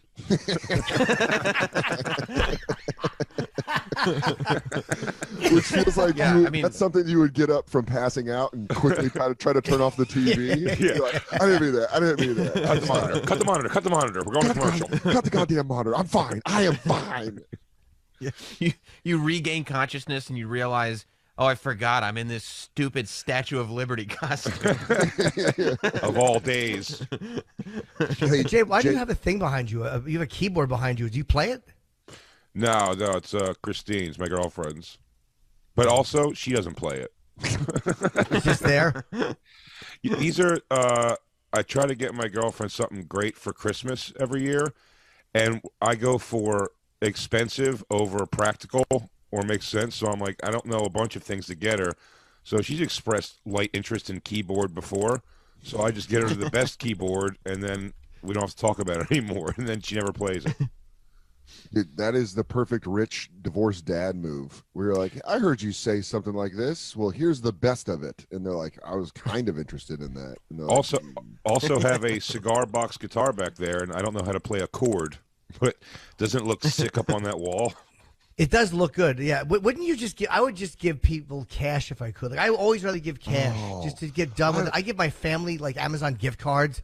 I'm like, just buy what you want. I don't know you well enough. For family, I'll do that. For family, I'll do that too. But for the girlfriend, you got to present something. And I've got her so many things that are just end up being decorative that were supposed to be practical. Hey, Jay, there's a sound coming out of you. I think it might be your. It's one of you guys' connections. It sounds almost like like a Morse code thing. Yeah, you're getting the spider click. It happens. Yeah, hang on. I'll come back. If you can just maybe just reconnect. Yeah. He's got to. That's that bonfire crackle. Yeah.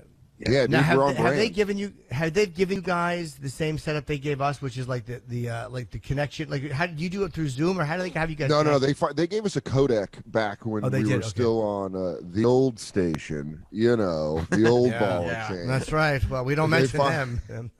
Yeah, they don't even care. The funny thing is, we could say Comedy Central, and they're like, "Yeah, we're out of the game, dude. We don't give a fuck what you guys are talking about." But they sent us the codec, and it immediately made the show feel more like the show. Because working now. Yeah, there you go. Yeah, that's better. Thanks. How long were you guys off for? Close to 3 months. Wow. Yeah. Weren't you kind of enjoying it at one point? Wasn't it kind of fun at one point? You're like, I'm not fucking off. I know I have a break, so I'm going to enjoy it while I got it. It went from being there was one day for me where I was like, well, I just got this whole day, and then the next day that turned into a pure panic. Where I was okay, you were. oh shit, dude, are we dead? Are we dead? Are we not coming back? Yeah, we kept saying we kept thinking it was going to be like 2 weeks away, and we had to stop giving that update to fans and be like, guys, 2 weeks, hang in there, and then 2 weeks later it would not happen. Yeah, because you thought you might not. Our lawyers were giving us the De Niro from Goodfellas, where they're like, keep going. You're fine. Keep going. And you're like, are you guys ripping us off? I feel like you're ripping us off for the hours. Yeah, is there anything worse than an agent who doesn't understand the agent who doesn't understand the urgency to get back on the air? Like lawyers and agents care about the numbers. Yeah. But I've often told this story when Comedy Central, when we were doing Tough Crowd was being conceptualized, we were supposed to make a certain amount of money per episode, but then Comedy Central changed it at the last minute, as you know they will do. Yeah. And I had an accountant tell me I wouldn't do it. I wouldn't go on the show. So I almost didn't go on Tough Crowd. And he meant well, but instinctively I'm like, get the fuck out of here. I don't care about the money. But these guys care more about what the contract says than actually furthering your career. How mad would you have been if you sat on the sidelines and watched everybody have so much fun in Tough Crowd, and then your accountant just a year later goes, I was wrong. What do you want from me? It looks to be a lovely show. I would have been as mad as they were happy that I wasn't there. That's my one of my most notorious things that happened early on when we were through Kurt Metzger working with Neil Brennan to do punch-ups on season 1 of Chappelle's show. I did a few of them also just because I lived with Kurt. and Neil Brennan gave me he goes, all right, he goes, you're gonna do a line on the show. And this is before season 1 came out. They're just getting ready to film it, and I was on set, or I was going on set the next day to film my scene, and I got a call from AFTRA saying, because I had done Comic View twice, BET's Comic View, that I was AFTRA must join, and it was $1,200, which might as well have been a bajillion dollars at the time. Right. And I called my manager at the time, who was he was a trust fund kid for sure. And I watched this guy Impulse purchase a $6,000 watch once on the way to Montreal Festival. Oh, wow. Just for laughs. And I called him and I go, hey, can you cover this AFTRA fee so I can go on? They said I can't go on set unless I pay it. And he goes, man, it's like one line on a late night Comedy Central show. It's just not worth it. Oh. And it would have been in the sketch. It was in the sketch where he was black and blind. He was blind and didn't know that he was black. The opening sketch? Yeah. That was the opening sketch, I think. Yeah, that was the opening, first. it was the opening episode. Oh, sorry, opening episode. Yeah. No, I mean that was the sketch of the opening episode.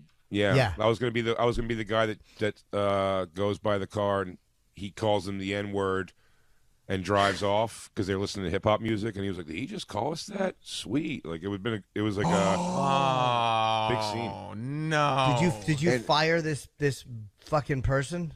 Yeah, eventually. Oh, it's the same manager that Artie Lang punched in the face years ago. I didn't know Artie punched his manager in the face. Yeah, Ken Trush. Oh, okay. I know that name. I don't know if I know him. But what a terrible call! Like Terrible what? call. Yeah. He's like, don't worry about it, buddy. Sleep in tomorrow. It's not even that big of a show. Take it sleazy, man. Yeah. But even then, Chappelle, everybody knew who Chappelle was. He was still Dave Chappelle. He wasn't as famous as he is now, but he was still very fucking well known, and you knew it was going to be a funny show. Oh yeah, no, we were. I was pretty amped to do it when he just talked me out of it. He goes, we'll get you a Conan or something like that, and it'll pay itself, you know. I had a similar story. I had the role of a role offered to me in the first episode of Frasier, and I said, "This thing ain't going anywhere. I'm out."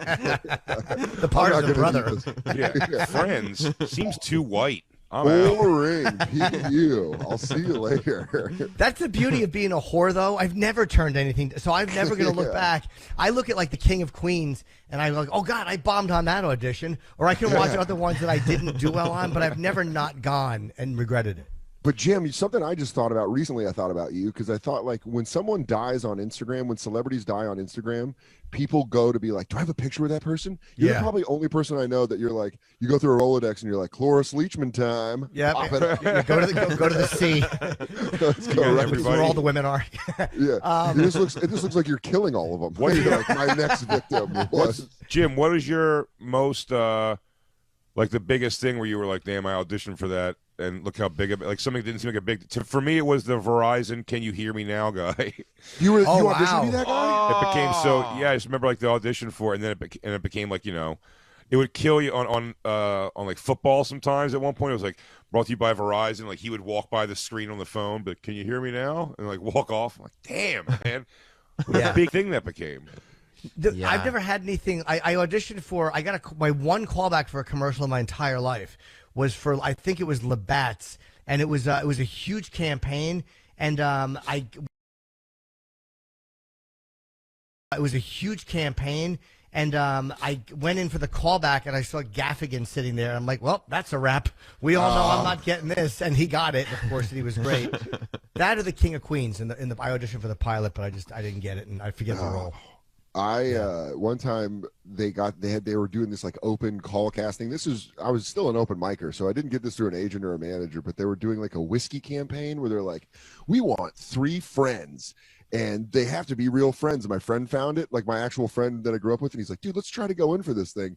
And then we ended up getting so frustrated by the wait in the lobby that his brother was like, Soder, I'll give you $20 if you can drop the line, 5 to see it, 10 to watch me jerk off. And I was like, you got it.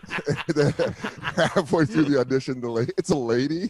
And I just go, hey, 5 to see it, 10 to watch me jerk off. And she's like, excuse me? And I was like, I think we're done here, right? We can leave. It was one of those things where I got it out at the last moment. And I was like, can I please have that money? I really want that $20 for a pack of cigarettes.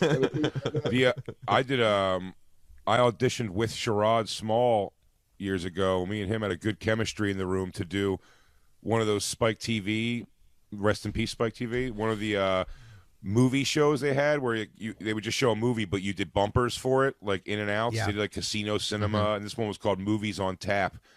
And it was supposed to, the idea was like two friends drinking a beer at a bar and introducing movies.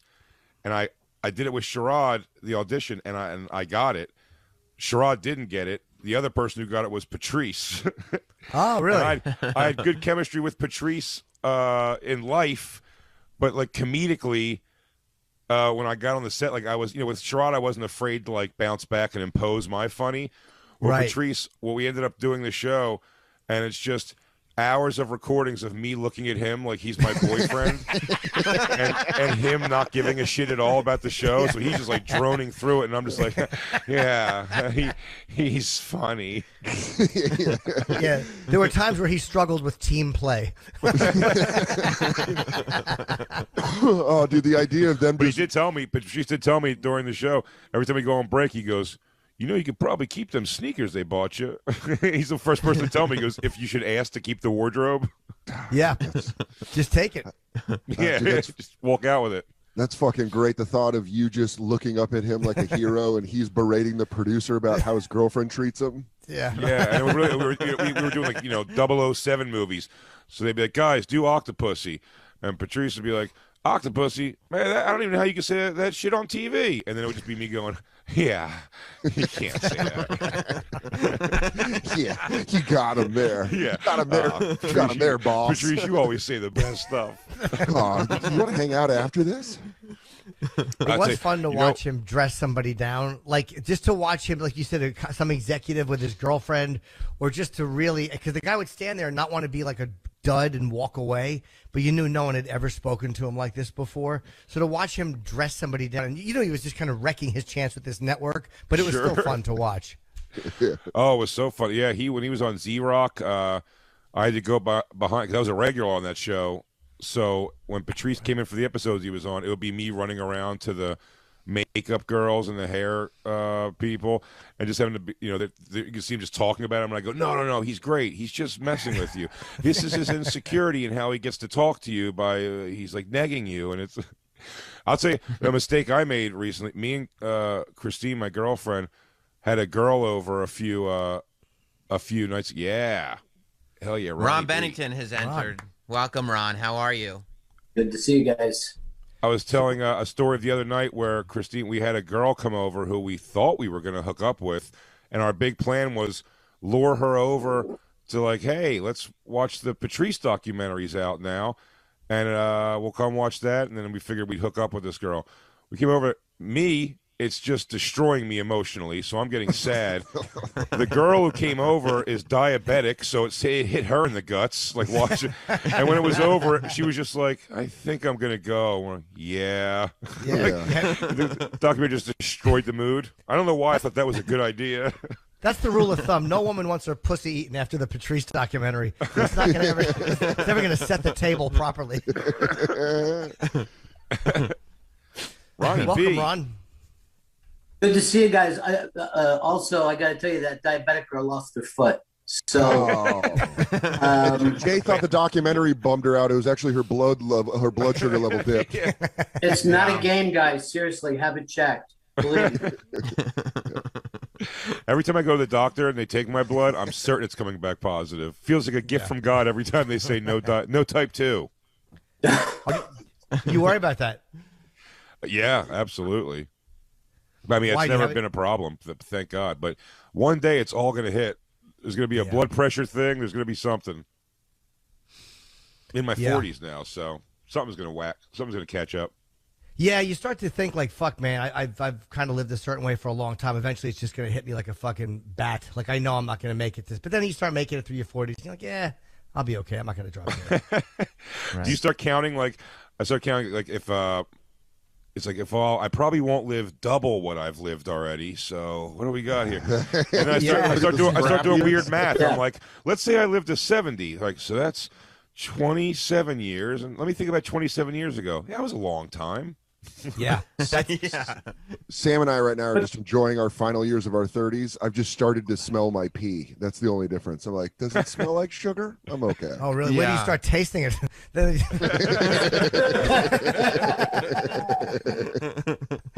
No, you do start. Don't you want a guy why people still care though, so you can get some tears? You know what I mean? Like, like if Warren Beatty dies tomorrow, no one's going to give a shit. But if he died in '77, they'd shut everything down. You're right. Yeah, you don't want to be the expected death where they're like, oh, he's finally out of pain. And you're like, oh, man. He's in a better place. Welcome, Gail Bennington. We should welcome Gail. Hi, Gail. Thank you. Wait, am I the only one who brought my kid in? Yeah. Ron, I would bring mine in, but I stopped talking to him in 2011. So I don't know. I think he's 11. Wait till he's 18 and then to man talk. I could bring mine in, but she's gonna hog the mic. Is the only problem. Yeah, she does. How old is she? She's 2.5. Oh, okay. So she Yeah, talks? she How has old do they often talk? break-ins during the show. Oh, okay. Can she actually have a conversation, or is she too young? I don't know anything about kids. She's I don't know how old like they not are when about they fucking politics, talk. but yes, she's conversational. Do they eat food? How does this work? What does a baby like that drink? What do they do? Soda? I have no frame of reference. Hey, do they sweat? Is it true they don't sweat? Yeah, that's true. I mean, before I had kids, I could never tell the difference if a kid was. I mean, if you told me a kid was 3 or 7, I would never know. I didn't know anything about it. That's how you get in trouble, dude. Seriously. Yeah. A lot of West Coast getting tackled right now because they. hey, I don't have babies. I can't tell. What did I know? A lot of guys in blue jackets coming to the doors of Comedy Store regulars right now, asking to see their phones. Your I Honor. saw a girl. I asked her for a pussy pic. What? What am I checking ages now? I don't know. I can't tell from a picture. When can they Your talk? Honor. The license said 19. It's an Etch-a-Sketch. Sir, that was a Sims game. You weren't supposed to believe that. He's like, them and their computer. I was watching this video, and it was like one of those just kind of like feel good. This kid is doing charity work, and obviously it was mostly women on this thread who was responding to it. But she was an 11-year-old girl, and it actually turned to women having a conversation. Okay, I see how men can make mistakes. Because she is quite womanly. I mean, her figure. It was very confusing. Like, nobody could talk about the charity work. They're like, this is truly an 11-year-old? That's frightening. The first lady to bring that up, where she just like comments, she goes, "You see the tits on this thing?" She goes, "No, this is 11." And like, because it's women too, she's like, and it's not just that, she has a maturity about her. You know what I mean? Right. Very mature. Well, the good thing is all when those there's women were men. Just so you know how the internet works.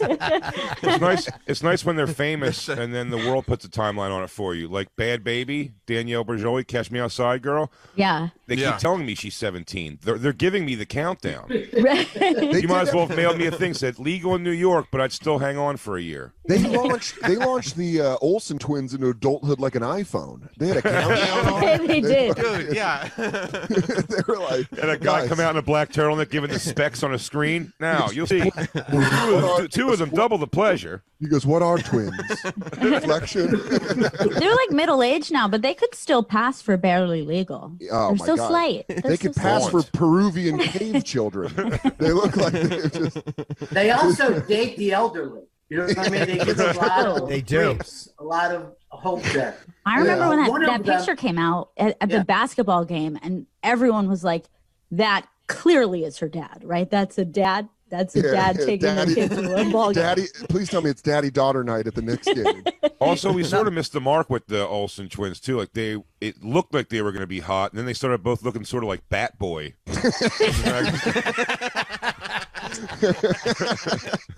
Well, they've been smoking since they were 10. So yeah. And finding Gold Rush adventures. You know what? If you follow the films. But Gail does have a point. They've been Parisian ghosts since they were tiny children. One of them is dating Andrew Cuomo. I don't even know how they met. I heard she was responsible for the nipple rings. That's why.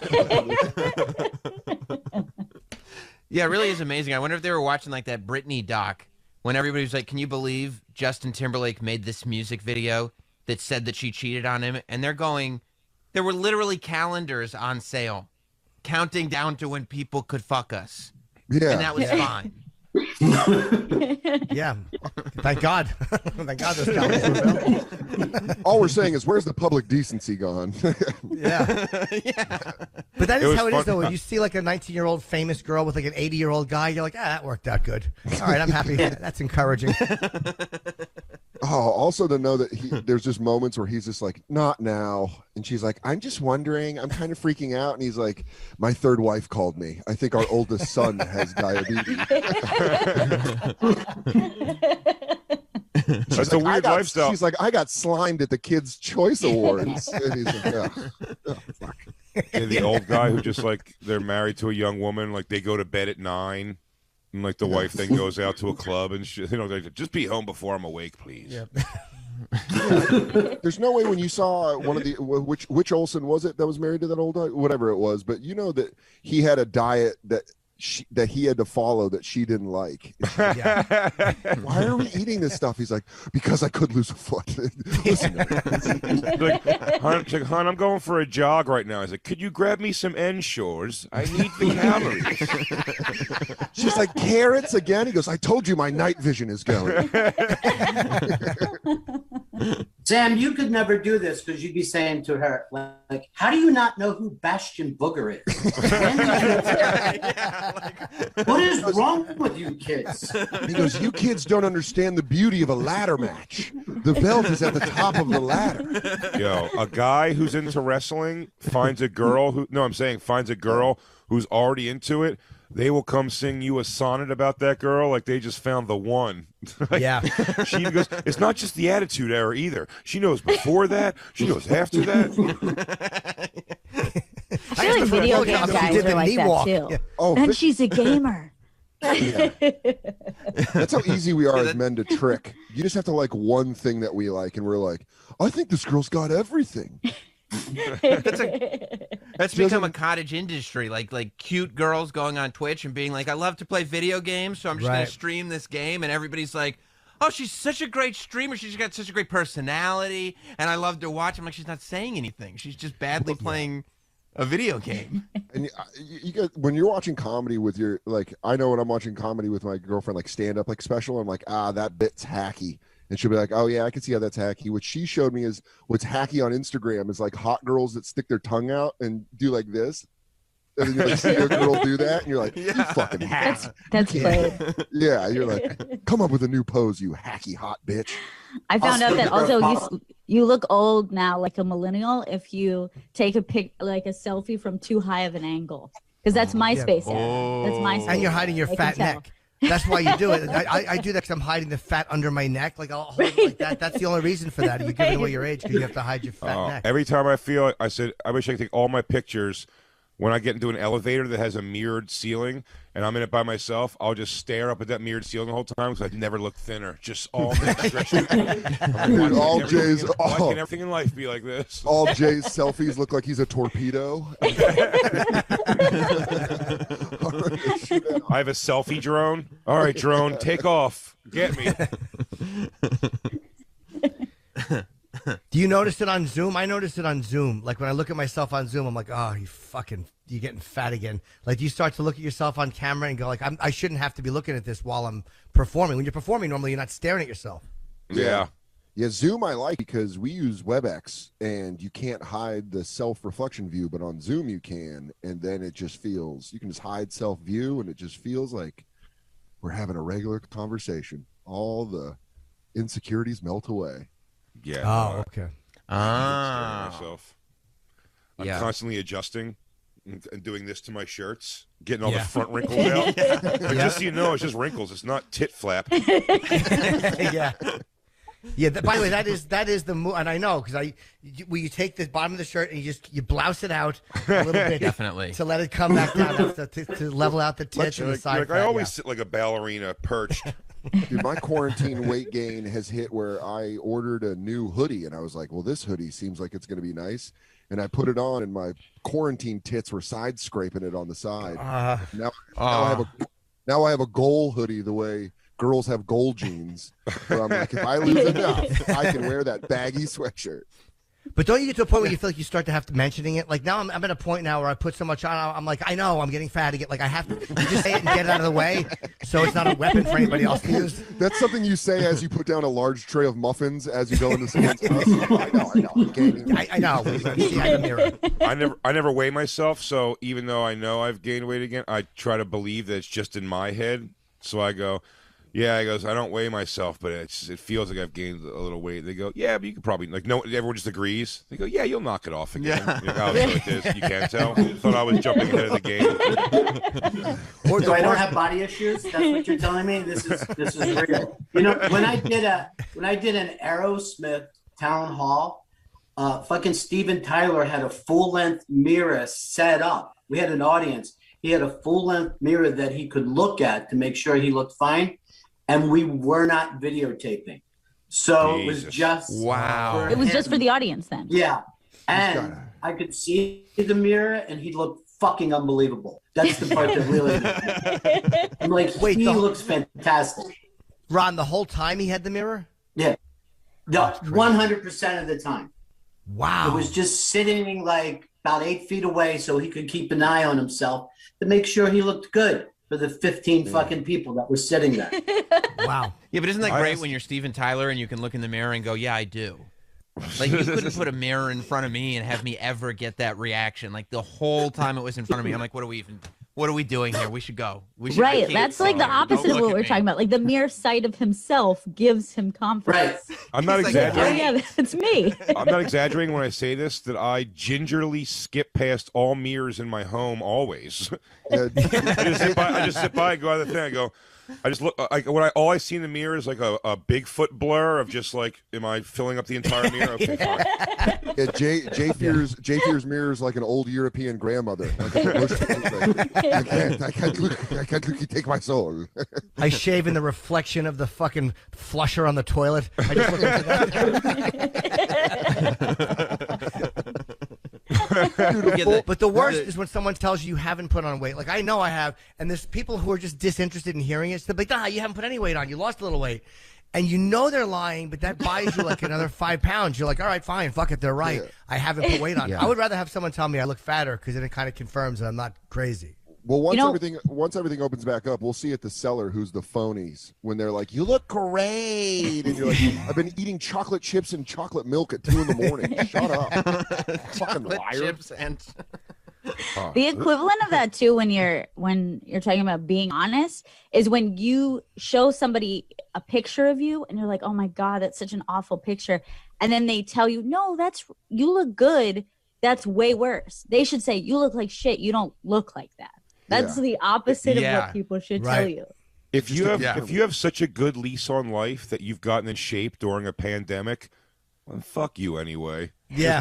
First of all, no way you're funny.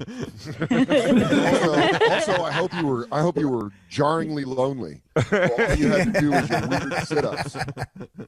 Yeah. Oh, no pussy again. Guess I'll bang out some burpees. Yeah. I hope you were like Denzel in The Hurricane, and you only did it because you had nothing else to do is read law books and do push-ups.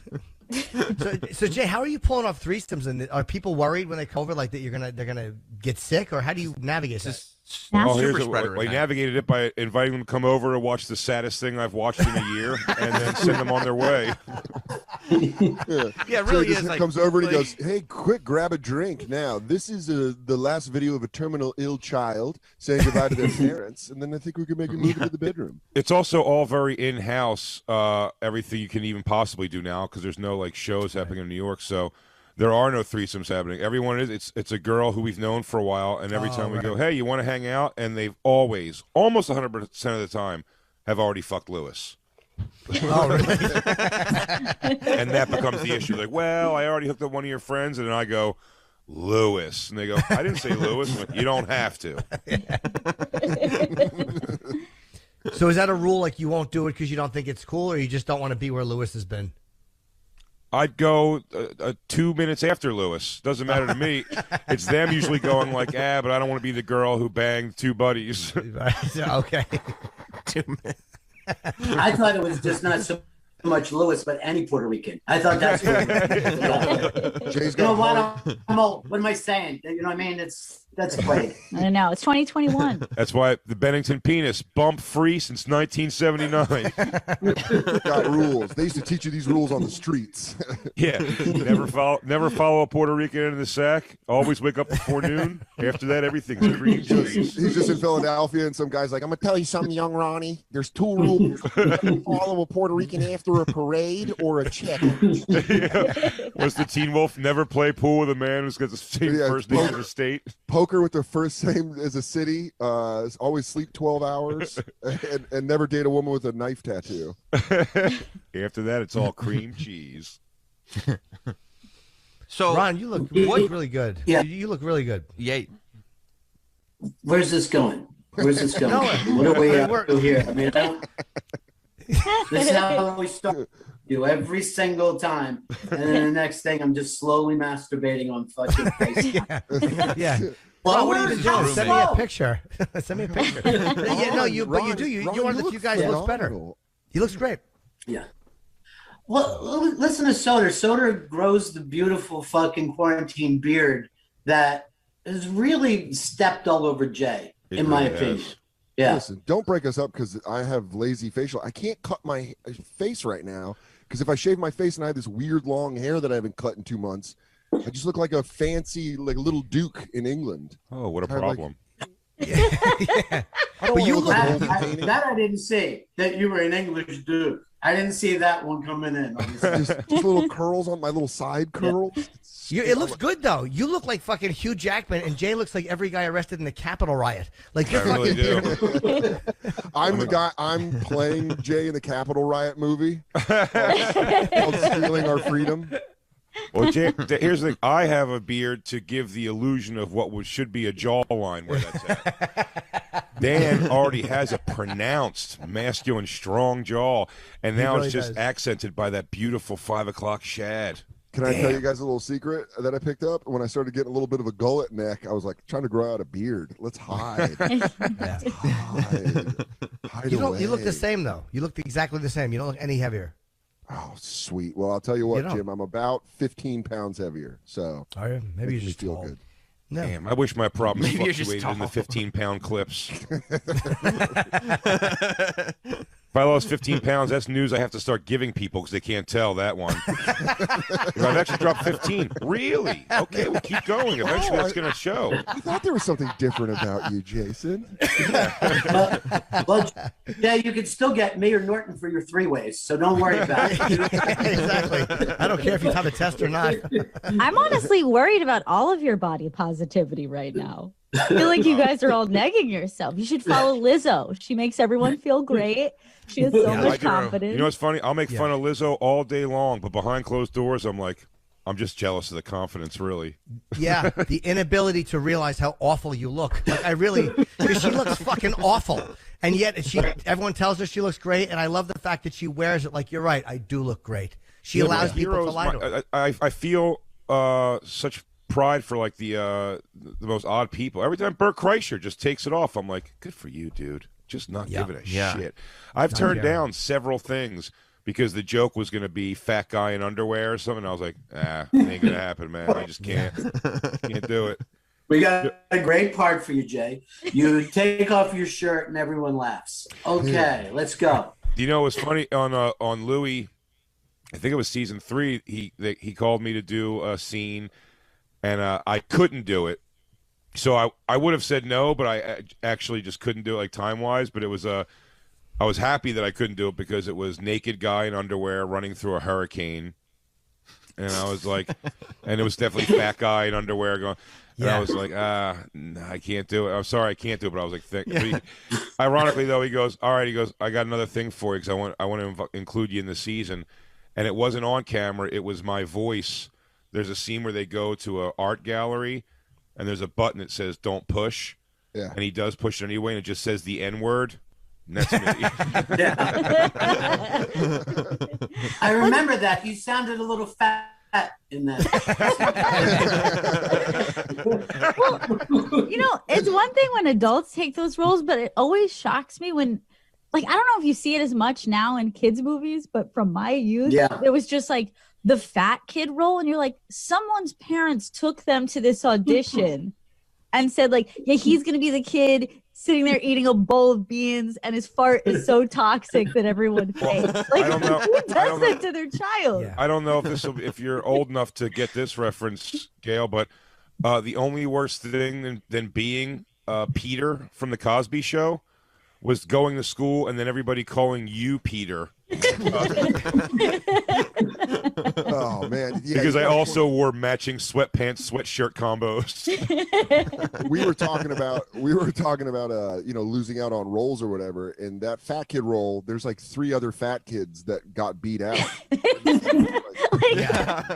You were fat enough, you just weren't a good enough actor. Sorry, your bean fart wasn't rancid enough to produce the nose. I auditioned. I got the screen test, not knowing who and I got to the screen test for the show This Is Us, to be the boyfriend of the Chrissy Metz, the really heavy girl on the show. And when I got back, my ego's so fragile that I was like, I'm really bummed out that they thought I got the screen test. Like the furthest I've ever gotten on a TV show to get one was like, they thought I would be dating that girl. That's what they see me with, like 150 pounds heavier than me. But it's funny. So then they called me, and they said specifically I didn't get the part, but the good news, they go, it was because I was too thin and handsome for the role, which I believed, and I was ready to take like, all right, that's not a bad reason to lose a show. The show did well in that first season. It got picked up for more episodes, and I got a call from my manager, and he goes, hey, he goes, they want to see, the producer liked you. They want to see you again for another role on the show. And I jokingly said, is it going to be like the guy that steals that girl from the other guy or the guy she cheats with? And he was like, yes, that is. They probably go, I wasn't thin and handsome. They were just like, you didn't get the role. They probably said, here's what we're going to tell all these fat shits who don't get the role is they're too thin and handsome. But they reminded me, they go, actually, you're not too thin at all or handsome. We will try and use you again. You're fat enough. No one doesn't get the porno movie because their cock is too big. They go, sorry, dude, too veiny, too hard. You're out. Yeah, it works too well. It's got to go soft sometimes. It's too rigid. I can't keep it in the frame. Jay, it really does blow my mind the thought of I would be watching Sunday Night Football and there'd be a preview for This Is Us, and you're like, can't you see that I'm in love with you?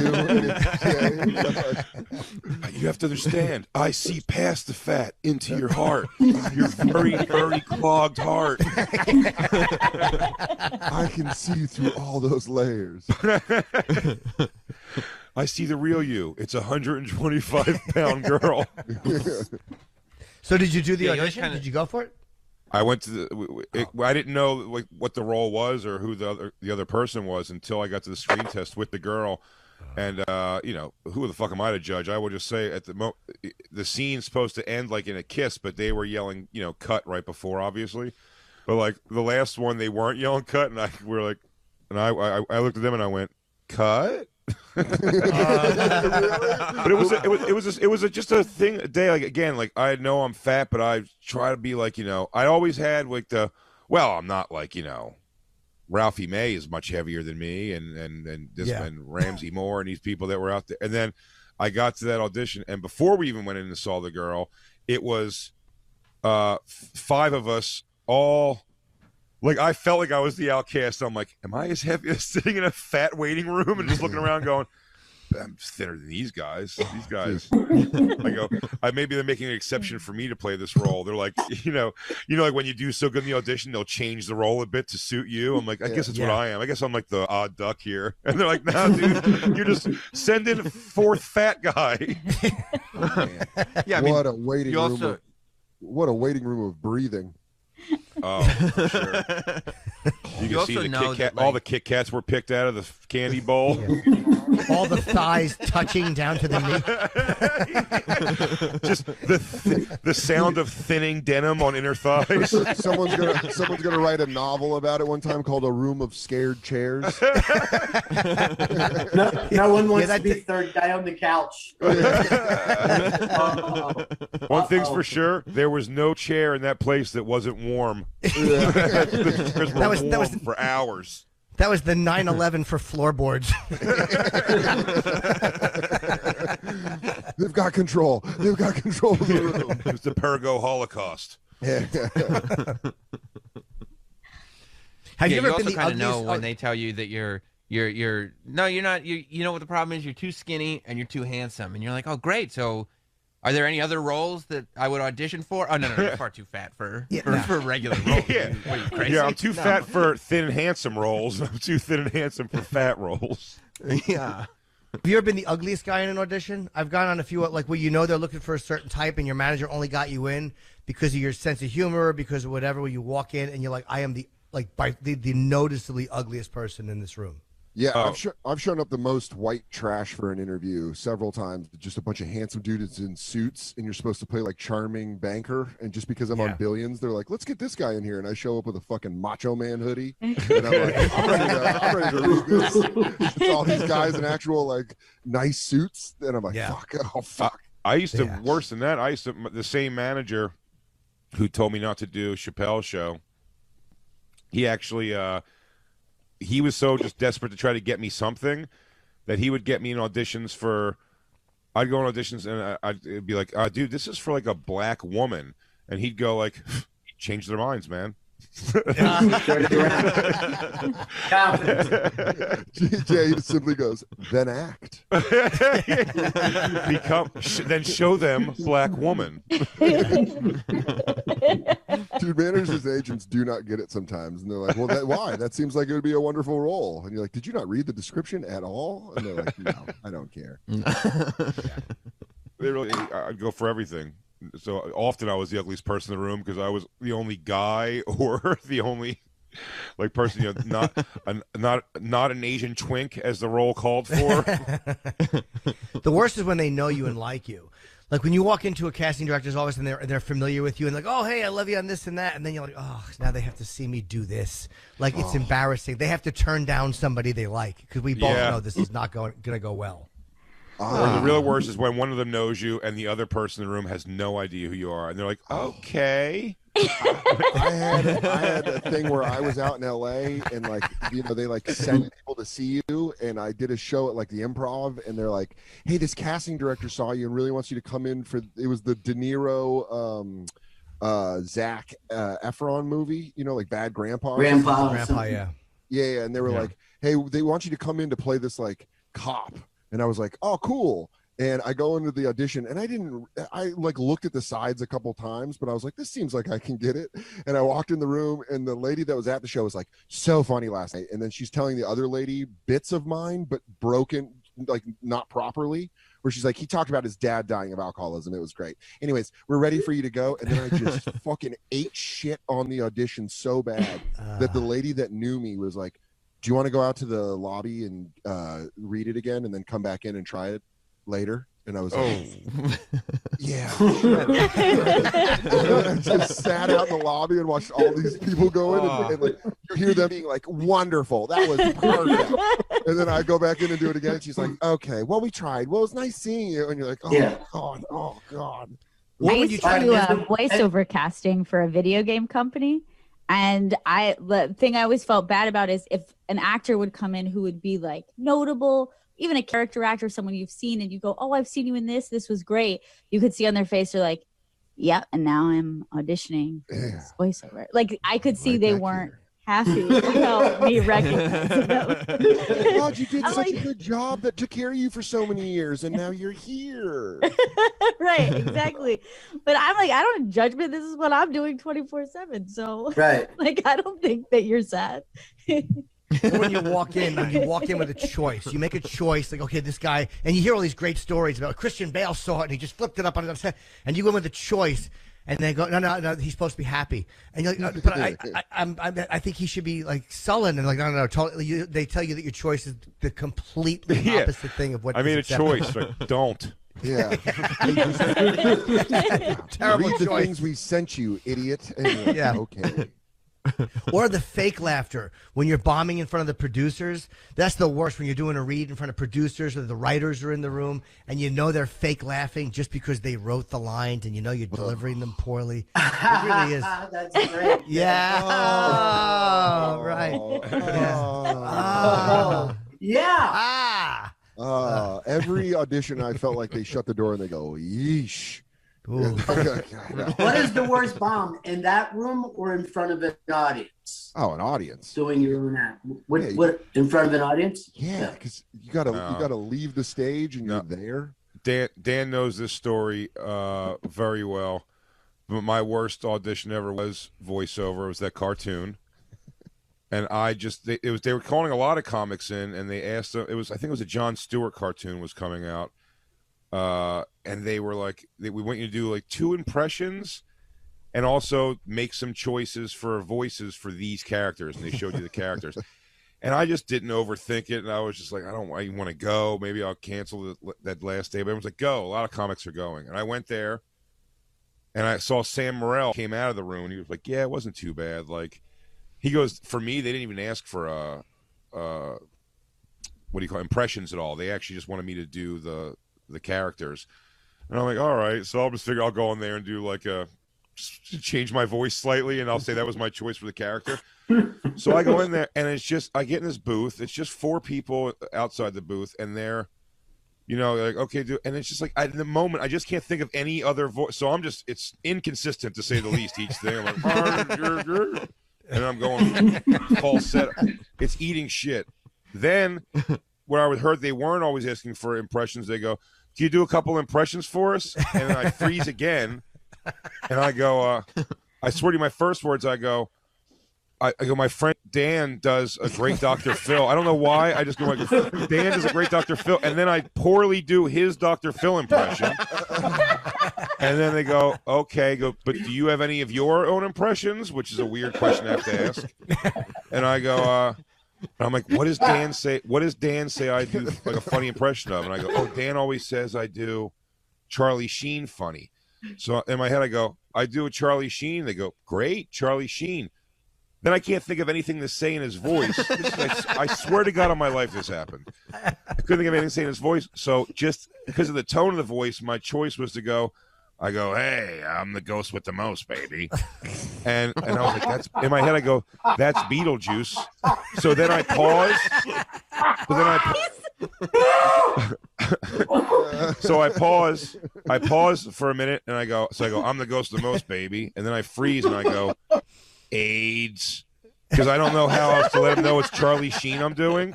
I went, AIDS. And they go, okay. And then I walked out of the room, and they were like, I was like, I'm sorry. And they go, no, it was good. I went, no, it wasn't. And I left. And then I couldn't. And then it was like a maze-like hallway for 15 minutes. I couldn't find where the elevator bay was. It was so bad. Dude, you the ghost the most, baby. AIDS. Jay came into the bonfire legitimately shook. I was shook.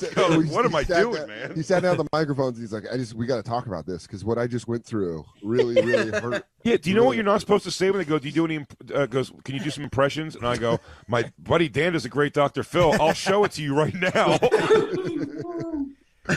And that cartoon never came out. They didn't do anything with it. They did nothing with it. Experience for no fucking reason. You basically, you're absolutely right. Never happened. Like an abuse victim. You know what I mean? Just something happens you can't even explain. or you ruined their creative inspiration. It was so bad, it literally wiped out the desire to make it live. Yeah, after he left, they looked at each other and they go, "Should we even do this?" Yeah, there's nothing here. This cartoon sucks now that I hear it through that lens. I think it's harder to bomb on an audition though because you're alone. On stage, we have the things we can do that can at least make it go down swinging. There's no way to go down swinging on an audition. It's just That's a good you point. bomb and you walk out and you got to take an old service elevator from the 30s. You got to pull the door. You're just walking out and you're seeing some delivery guy with a real job, and you want to be like, "Hey, do you got applications, man?" Yeah. You're nowhere near as friendly as you were to the security guy at the front desk as you're walking out. And he's like, "All right, Hollywood star." Like, shut up. Devalidate. Yeah, I think that's a harder bomb. It's a harder bomb. There's no fixing it. You're That's a good alone point. I in a didn't weird think about, way. like, it just, I always think about leaving the stage when you bomb and walking through the crowd, and you're like, sorry, everyone. And then you're just, oh, fuck. And then you go upstairs to the olive tree, and then that show lets out, and you see someone that you saw in the audience, and you're like, oh, shit. And then you see Godfrey smiling and shaking everybody's hand because he killed again. And you're like, what the fuck? Dude, my favorite audition story, it was with Godfrey. I go in for this like M. Night Shyamalan, and it's to audition to play a nurse in like a home or whatever. And I'm like, all right. And so I just go in with a t-shirt and jeans, and I see Godfrey, and I'm like, hey, Godfrey, you're coming in? He's like, yeah, I'm auditioning for the same thing.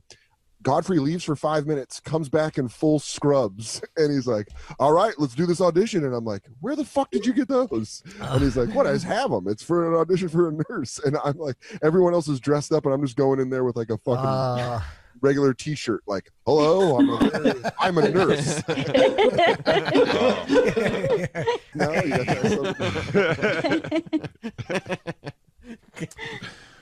I've never gotten anything from audition that was like scripted things ever. The only stuff I've ever gotten where it was like, just sort of do your own thing, just like make it your own sort of. But like that's never. Yeah.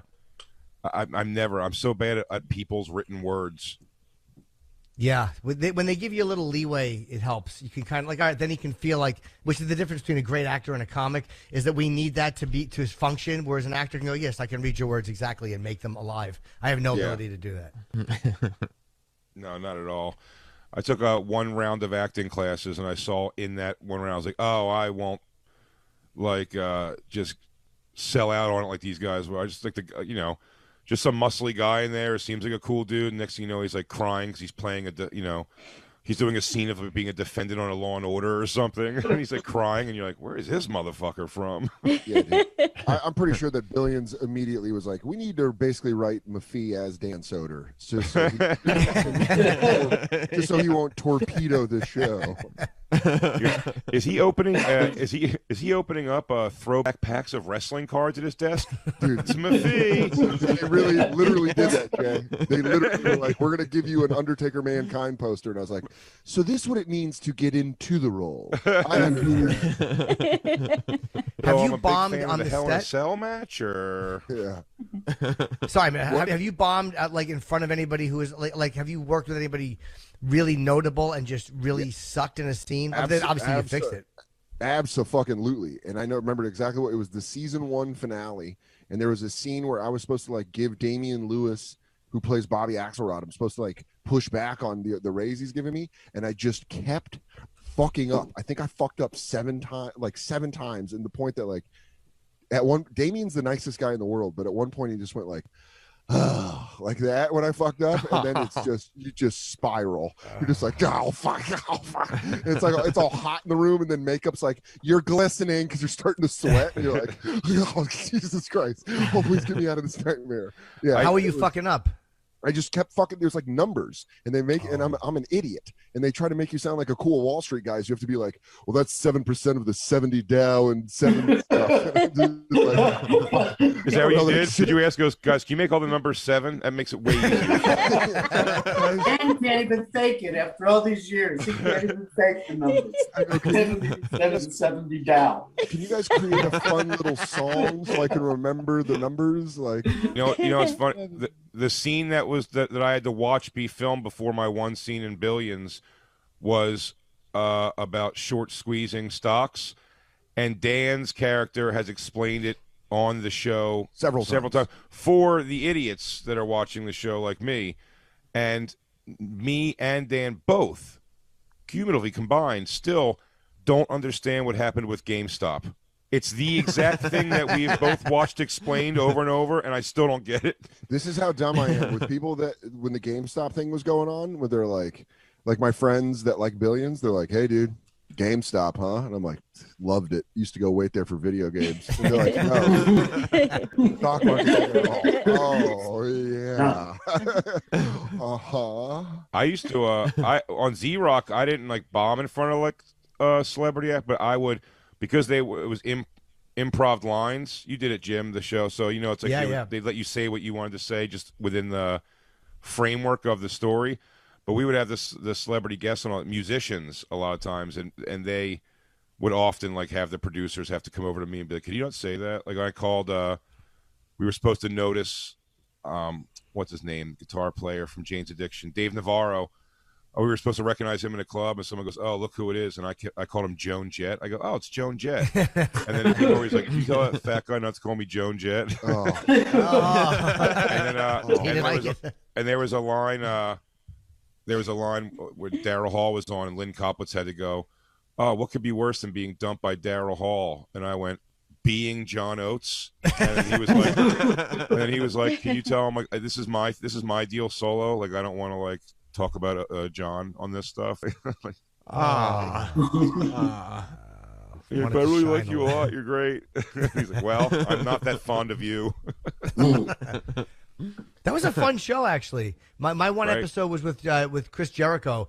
Me and him had an argument on the air about something, and then that was the first time I saw him afterwards, and it was a great experience. Yeah, it was the kids party.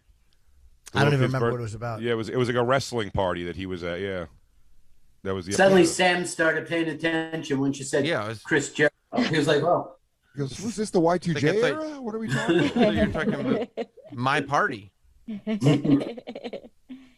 Well, guys, it's been an absolute privilege, a pleasure, an honor. This is the lineup for Sirius XM 103. Of course, Bennington's, Ron and Gail, the Bennington Show will be here starting at 2 p.m. East, as every day, and the Bonfire, now part of the family, at 5 p.m. East. Big J is also going to be at the Orlando Improv this Friday and Saturday, and Soder's going back on tour in May. So a lot of big things are happening. Can I for say everybody, something? But, I'm clearly looking at this lineup here and saying, Covino and Rich and Jason Ellis, too thin and too handsome for the gig. That's right. I think that's right. I think that's right. They got rid of all the guys comfortable taking their shirts off. We're not doing MTV Spring Break. Get out of here, you handsomes. Yeah, guess what, everybody? We just took this station and unplugged it. Sam, coming up at 2, I'm going to announce the new name for the channel. What? Get rid of the whole. Factor thing is out. What? Yeah. Right now, I'm leading Fraction Talk. So stay tuned. This will happen. That's pretty good. I'm not sure yet. I love that. Have a great inauguration day, guys. It's going to be very, very exciting. Okay? It's all happening Well, today. thank you. Trust me on this. I'm in QAnon. They took the privilege away from us. They wouldn't let us name the channel because I suggested Raw is War. And they said, no, you can't. I like it. You can't. I'm fine I thought it'd with be that. good. I thought it'd be good. Well, thank you guys. You're wonderful. And Thanks, it's been guys. fun. And I'm happy the Bonfire, guys. later. I'm glad you signed, man. That's great. Thanks, Great man. fun. Yeah, It's unbelievable. Awesome. Yeah. We love Very, being very on good. the show, Fantastic. for sure. I'll see you See you guys at the guys soon. mixers. Yeah. Yeah. Yeah. See you guys at the meetings. Bye. Goodbye, See you guys. later, everybody.